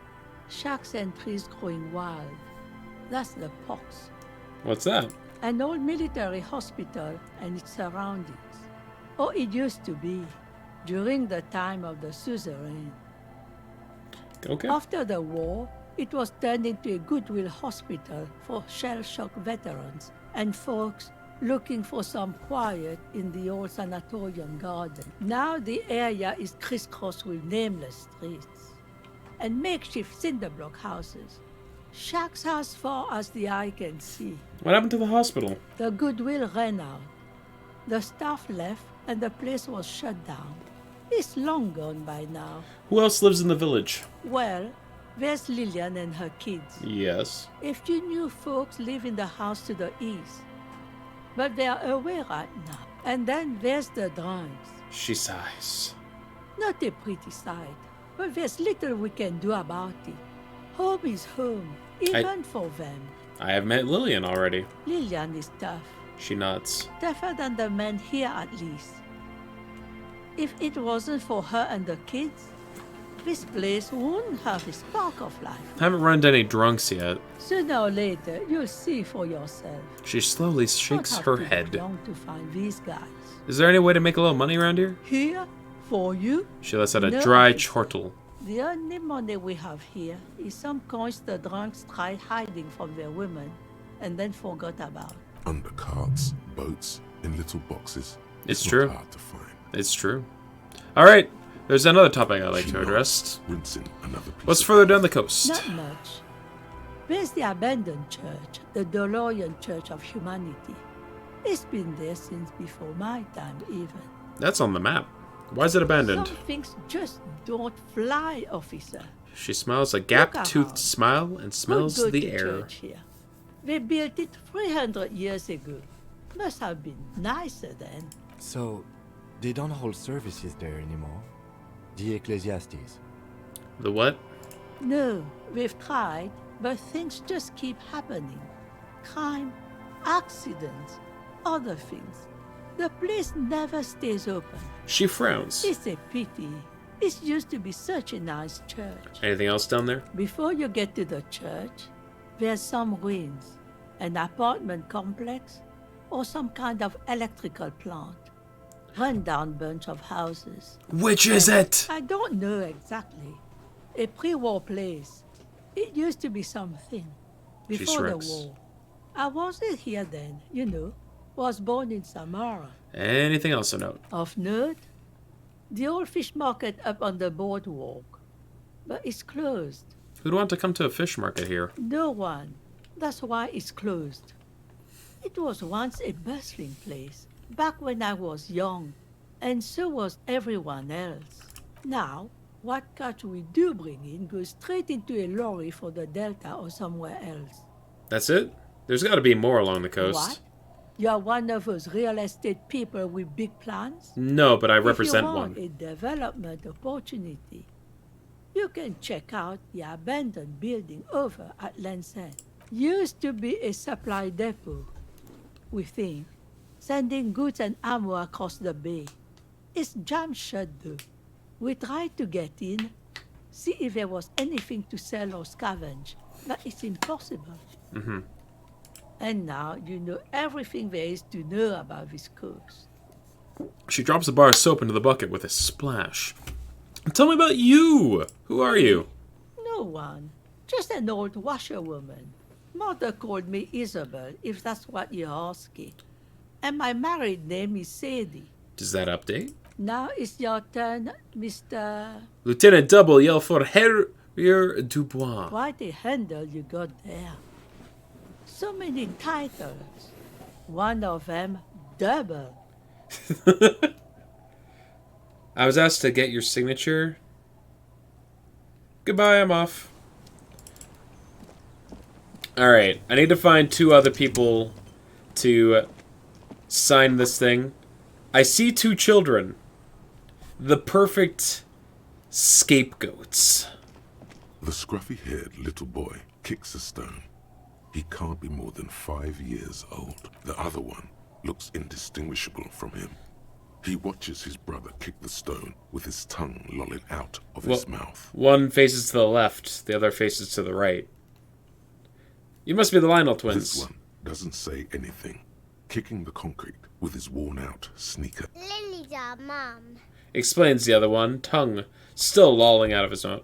Well, that's what I said. The stone kicker laughs suddenly. His head is too large for his shoulders. Too large for his shoulders. The other one laughs as well. Wow, so intellectually stimulating. Children are stupid. The scuffy-haired little kid laughs, as though in agreement. You're stupid. The other one tells him, suddenly very serious. Okay, how about the policeman asks you something else now? Okay. The little scruffy-haired boy squints up to you. You guys look identical. The stone-kicking one becomes frantic all of a sudden, as if that's something to be scared of. The obvious fact that you... He looks just like me. Yeah, I said that. The boy doesn't answer. His brother throws another rock. Both of their hair is covered in some kind of dirt. The rock kicker was just being shy, but now he's enthusiastic again. Oh. You're bad with kids. The lieutenant remarks with evident glee. I am. Yes. It's impossible to be good with kids. They are too stupid. You're right there. He looks Let's at see the if we can little find some police scruffians, then work, at shall you. we? We're not getting anything here. Bye, kids! I'm glad that they gave me the option to properly reflect my opinion on children. A flower trough with nothing really grows. Maybe in spring? Ooh, a house that I am allowed to be inside of. I just... Hello. Child. Hello, mister. A young girl, barely 4 or 5 years old, sits on the sofa. She's looking at you with frank curiosity. She clutches a small stuffed animal. Occasionally, she twirls it around. Are you Lillian's daughter? Yes, I am. Little Lily. She gazes at you, big eyes. My mom? Yeah, we met earlier. That's nice. My mom is great. She nods. She's never angry or anything. Are the twins outside your brothers? Yes. They don't want to play with me. They're older and play outside. They look the same. Sometimes I can't tell them apart. Wait, her name's also Lily? So I could get her to sign? Okay. They look identical, right? I said the same thing. They look identical. She slowly processes the word and snickers with laughter. What's this? Show her the stuffed bird you took from the ceiling. It's a grouse. She yelps, smiling broadly. Wasn't Garth, the cafeteria manager, trying to repair a piece of taxidermy? Yeah, but what's it for? I don't know. Can I have it? Sure. I mean, you already took it. I don't like it anyway. It looks angry. I got... Yeah, it's not theft. I was given express reason to steal. Thank you. What's the thing you're holding? It's Lammy. He's my friend. Sort of. She holds the fuzzy beast up to demonstrate. Lambie is a stuffed lamb that, admittedly, has seen better days. One of the eye buttons is missing, and the fur is tattered in several parts. Oh, okay. Pleased to meet you, Lambie. Lammy usually doesn't like strangers.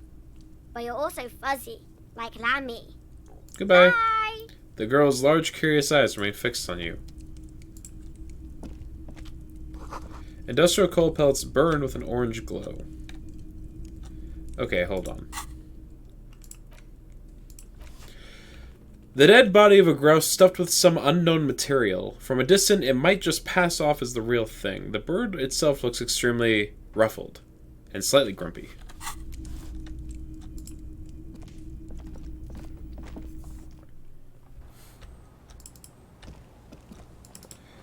Alright. Let's keep exploring. Oh. A little black swallow circles above you. You hear it chirping. You hear it chirrup. My mistake.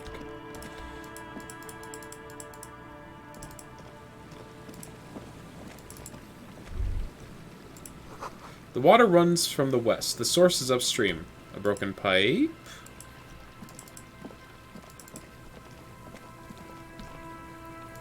Oh, hello. Hello, box. Nice. The rear tire of a motor carriage adorns these reeds. That's a Noland Vint Sink, an unsuccessful model. Quick travel unlocked. Church.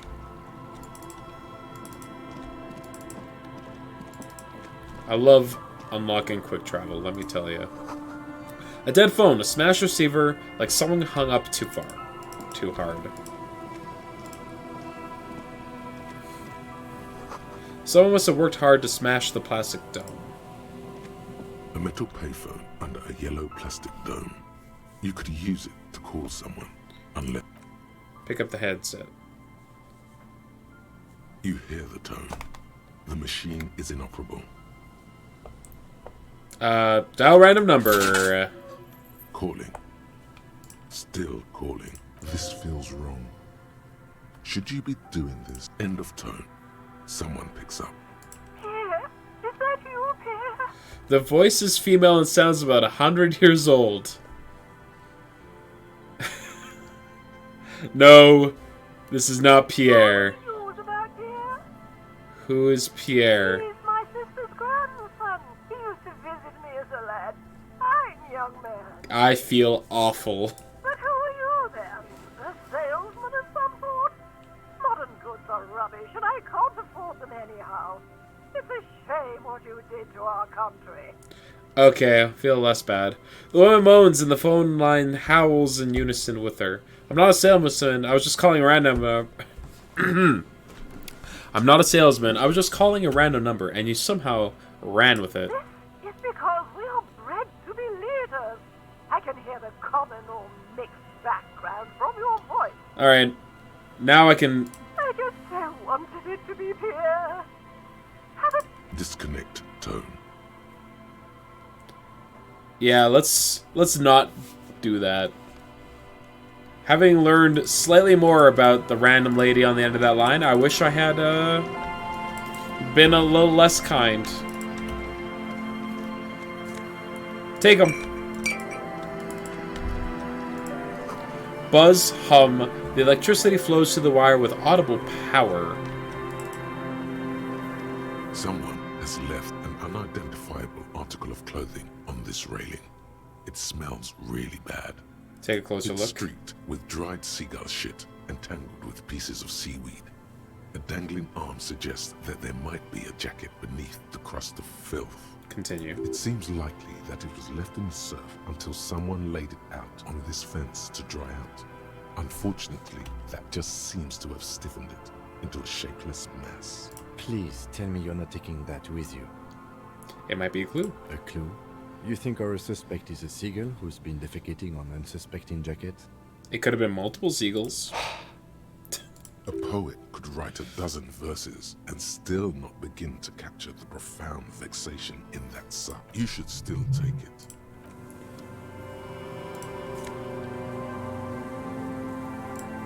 I took it.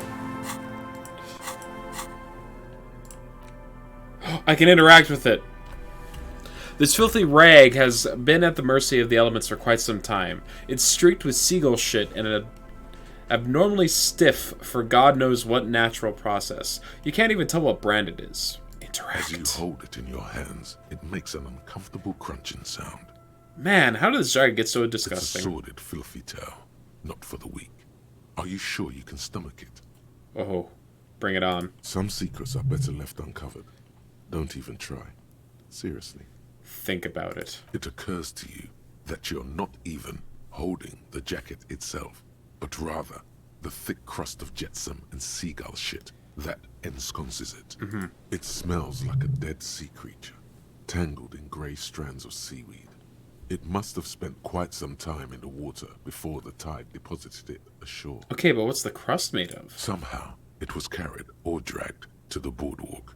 If not by human hands, then perhaps the feral dogs that prowl the beaches at night. The faint impressions of many footprints are also present, though it's impossible to tell what kind or how many. Suffice to say, the jacket spent some time on the ground before someone draped it over the railing. What happened once someone put it on the railing? The crust is hard. This jacket spent at least a day baking in the sun. Who knows what happened to it then? I'm just gonna pretend I didn't think about any of this. It's too late. You've already thought about it, and now your hands are covered in muck. Ew, ew, ew, ew. Now you're just flicking that shit everywhere. This is a disaster. You'll never get the smell out. I'm glad that it was a whole thing that was programmed into this game. Take it.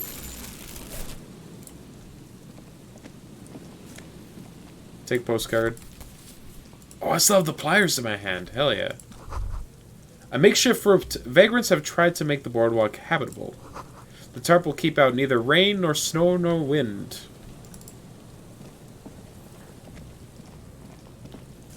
Take.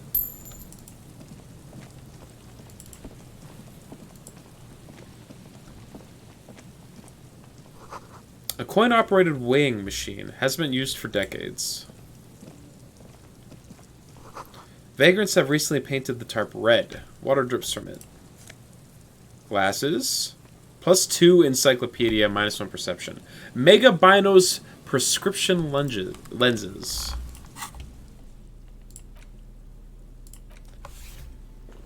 Encyclopedias discover your inner Bino. Nausea-inducing hell glasses. Whose idiotic idea were square and beige plastic frames anyway? Beige is a color that does not look good on anyone. Not to mention that seeing the world through these exceedingly thick lenses feels almost nauseating. Beige.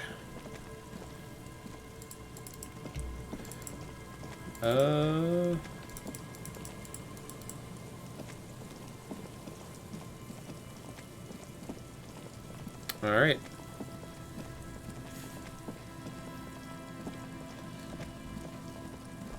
Hold up, hold up. A kick drum pulse. The music is coming from somewhere on the ice. You feel the shadow of a very large building fall on you. Thank you.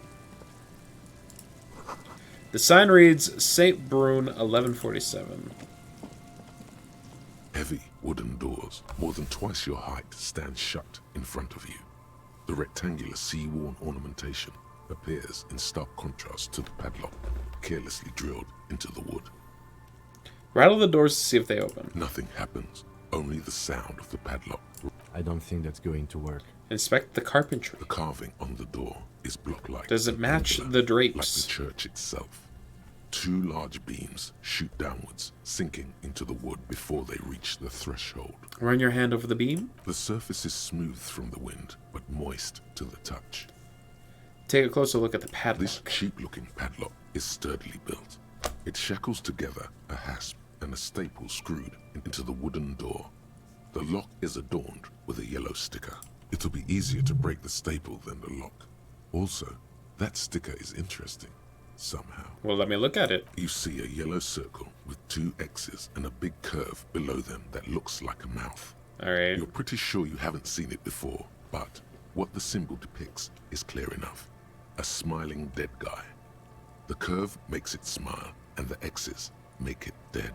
There is something blindingly modern about this symbol. Its modernness puts to shame everything you've seen before. What makes it so modern? It's the contrast between the cheery, chemical yellow and the rigor mortis. As if the cheery guy didn't know he was dead, or the dead guy didn't care that he was. Either way, you get the sense the forces of future are at work here. Have you seen this symbol before, Kim?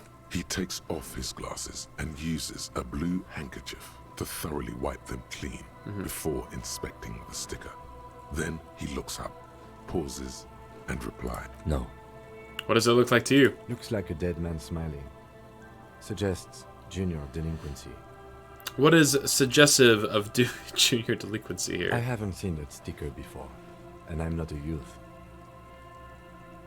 It's very modern, but does the cheery guy not know he's dead, or does the dead guy not care that he is? What is the source of the irony That here? level of conceptual thinking is not part of my skill set. Try to peel the sticker off without ripping it. There's nothing like the sound of a sticker unpeeling. Now it's stuck to your thumb. Put the sticker in your ledger after the last entry where it belongs. Put the sticker on your ledger, right on the cover. Voila. Looks very modern. Hey, look at that! I styled my paperwork. You're part of the Future Brigade now, and so is your formerly humdrum ledger. Neon, baby. Inspect the staple. The padlock passes through a staple that's been hastily attached to the wood. Closer inspection reveals that one of the screws is not a screw at all, but a nail. The work has been done recently and is unprofessional, to say the least. Should you want to get through, it might be easier to just pry the whole thing off. This is where Mr. Prybar comes in Maybe handy. We should circle the building first and look for another way. The building has seen enough mistreatment. Should we start with that kick drum coming from the ice? I heard a sound before. Yes, the pulsing bass. A sure sign of junior delinquency. Somewhere east of here. There's something on the sea ice there. Alright, we will come back to that later.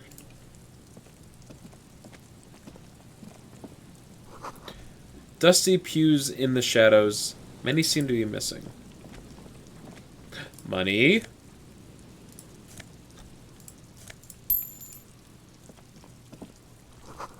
An altar shrouded in dark. Or something like that. It's too dark to tell.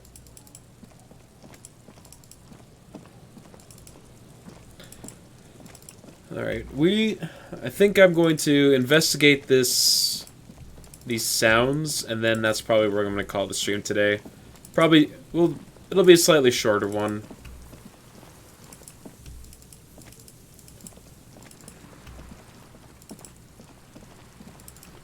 But we'll be back with it again tomorrow anyway, so. South of the church, right. It says east for some reason. These rusty gears used to turn the whole machine. The building before you housed the engine. Must have been a big one.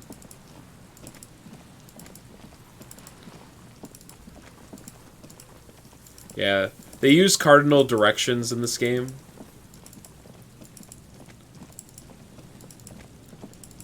But it doesn't relate to, like, up, down, left, and right. It could be east, you're right.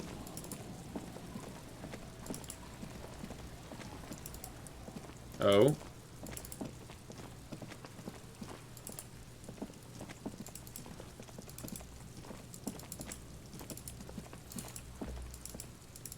Along the ice flow, perhaps?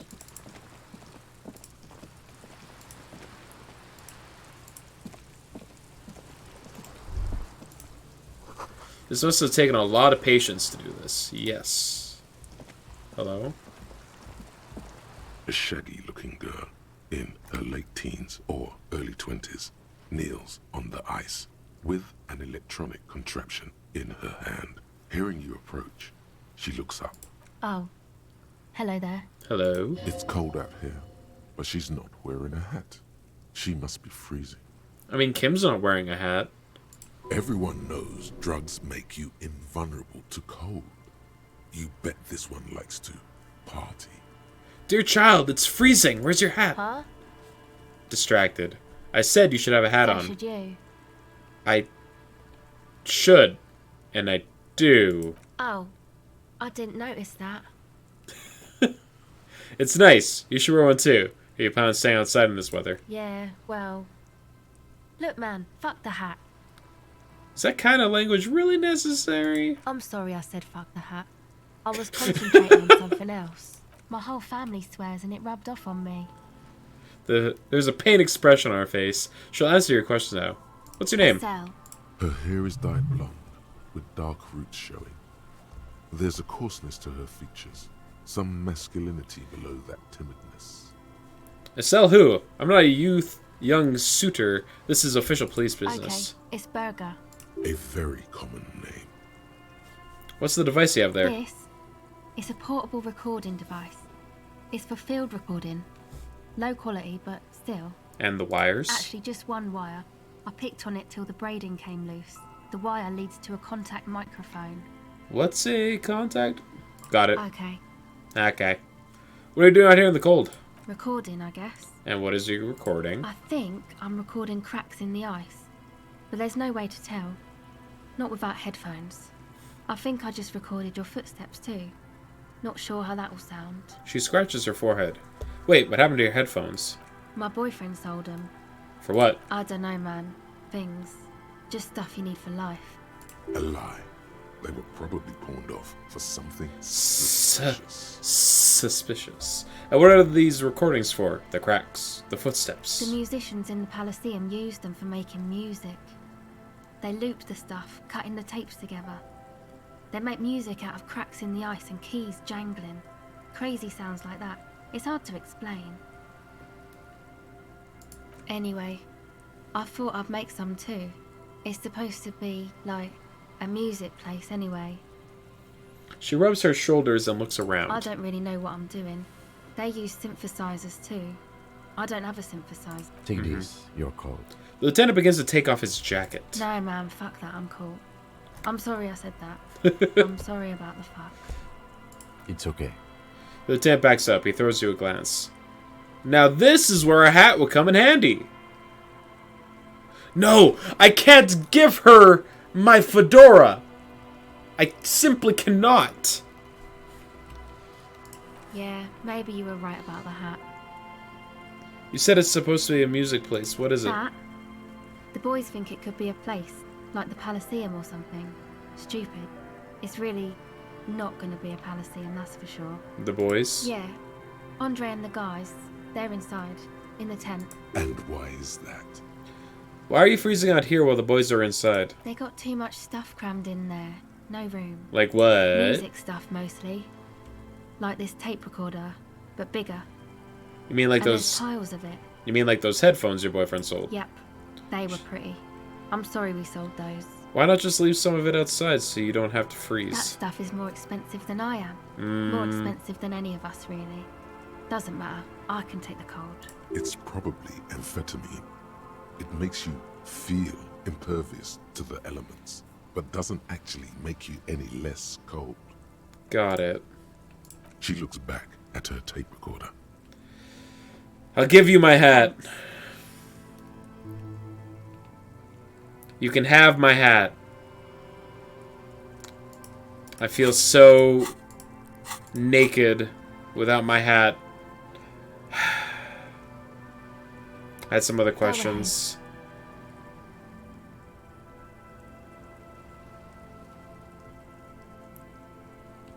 Empathy? Hold on. I will come back later. Okay. Bye.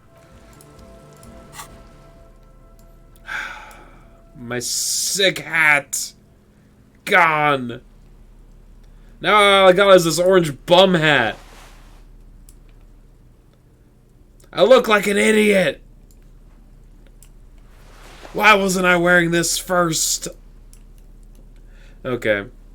I need empathy, which is... I have something that gives me that. These. Bam. Hold on. Bam. Hello again. Give me that. The device is still warm from her touch. You'll find another cool hat at some point, I'm sure. From the batteries inside. It won't be the same metronome. Omicron It won't be the adorns its yellow same. plastic cover. Inside, the tape is rolling. The girl looks at the device. Also, casually pass another 40% roll. Easy every time. The device is still warm from her touch and heavy as a brick from the batteries inside. The company logo, Omicron, adorns its yellow plastic cover. Inside, the tape is rolling. The girl looks at the device in your hands.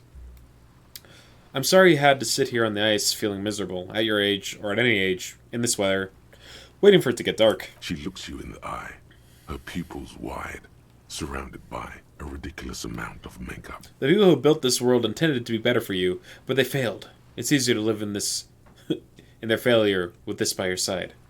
Tap on the tape recorder. The wind howls. She remains silent. It's real. Tell her. It is not childish fantasy. It could be a real weapon against what's coming for you now. What is? The dark. I know. I'll stick to it. So thanks, I guess, for the psych session. Maybe I can return it. What's been eating you, officer? You said eating me? Not eating me. Come on, I can tell. But, okay. Be a boyadero about it if you want to. I guess there is something that's been making my life hell. What is it? She listens intently. I think it's the plight of the working class.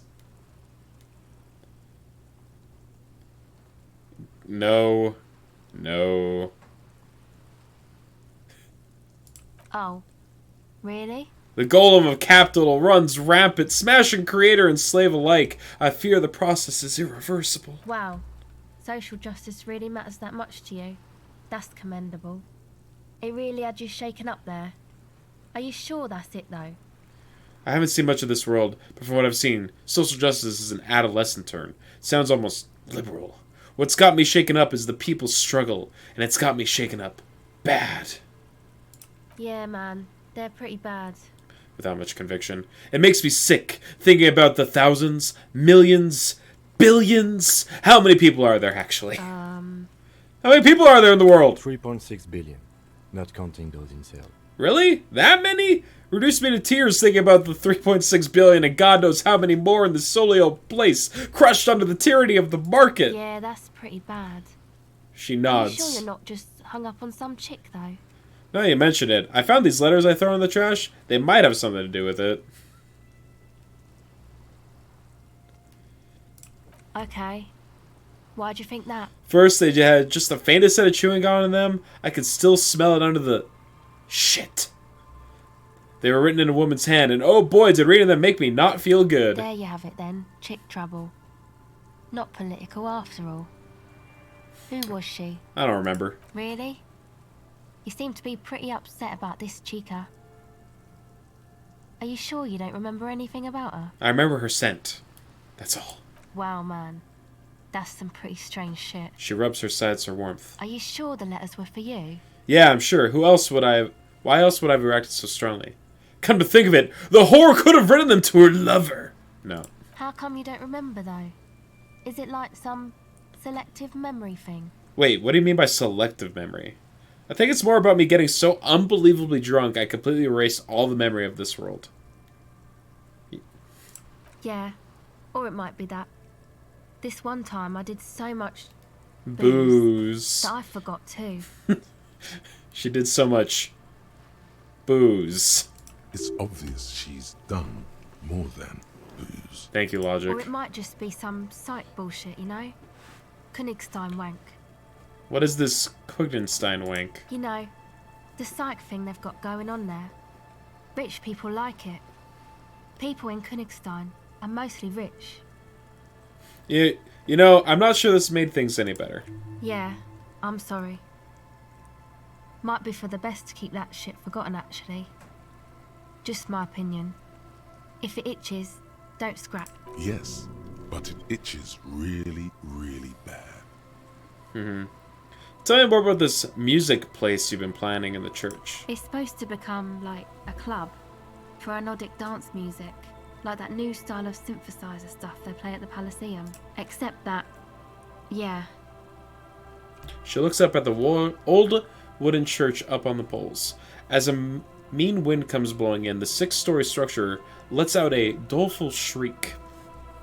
What is anodic dance music? You know, anodic, cathodic, music that's made with electronic instruments. Secret task! Fantastic. Electronic instruments. Like what? Synthesizers and tape consoles. Microcomputers too. Anything that uses electricity, but isn't guitars. Also found sounds, stuff like that. You see clear, beautiful, violent flashes of light. Light cutting through a smoke-filled darkness. That is what the future will look like, if it ever comes. Right. This is an evolutionary step up from amplified instruments, which in turn are a step up from acoustic instruments. What comes after it, you wonder? A black-tinted nothingness, or something finer? So you want to turn the church into a club? I know. She It's nods not toward my the idea. sloping mass of wood on Andre the coast. and the boys found the place. It was supposed to be deserted, but now they can't even take it. Hey, don't get me wrong, but you're cops, right? No! We are the law! Okay, well, maybe you could talk to Andre and the guys, because there are some strange things going on in that church. If you're police, you should look into it, right? I'll talk to them. They're inside that thing there. Would be cool if you did. Was there something else? Did you put the padlock on the church door? No. No? Not really, no. She's trying to get out of a direct lie with semantic tricks. She personally didn't put the padlock on the door. Okay, if you personally didn't, then who did? Yeah, you know. That's what I meant. Noid did. Noid put the padlock on the door. Wait, is this Noid a friend of yours? Yeah, I guess you could say that. Why did this Noid person put a padlock on the church door? To keep more weirdos from getting in. Fucking Martinez. I'm sorry. She He's got rattles the her worst teeth. Weirdos. If you get around to it, ask Andre about him. He'll tell ya. Enough about the church then. I had another question. Go ahead. Actually, that's it for now.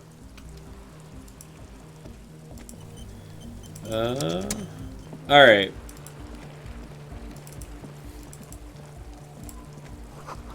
More tribalistic markings. This post is covered in little humanoids. A pole skewered into the ice keeps the tent erect. Trash from some unending party. I'm guessing I can knock this over as a shortcut. Eternite has been planted into the snow. 2 poles are barely holding it up. It could fall over any minute. A stronger gust of wind might be enough. Push it. The pane falls into the icy snow with a soft thunk. Thunk. Perfect. Give me the money.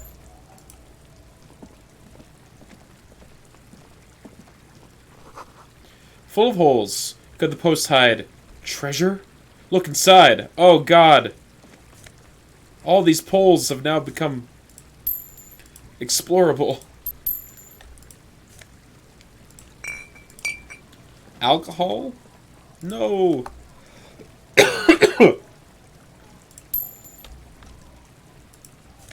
Take.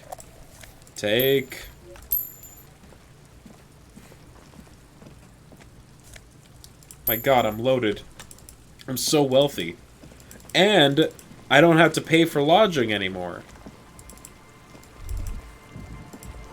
There's someone... This is someone's home away from home, just like yours. Perfect. Alright. I'm gonna call it here for today. Yeah, slightly earlier than normal, but that's fine. We're gonna pick up here again tomorrow, where we will go inside the tent, and we will talk with the chumps who... Ugh, teenagers. Alright, cool. You love this side quest? Awesome, I'm looking forward to it. Thanks to everyone who swung by and hung out for the stream. It was a good time. I'm looking forward to more of it. Have a good night, everyone.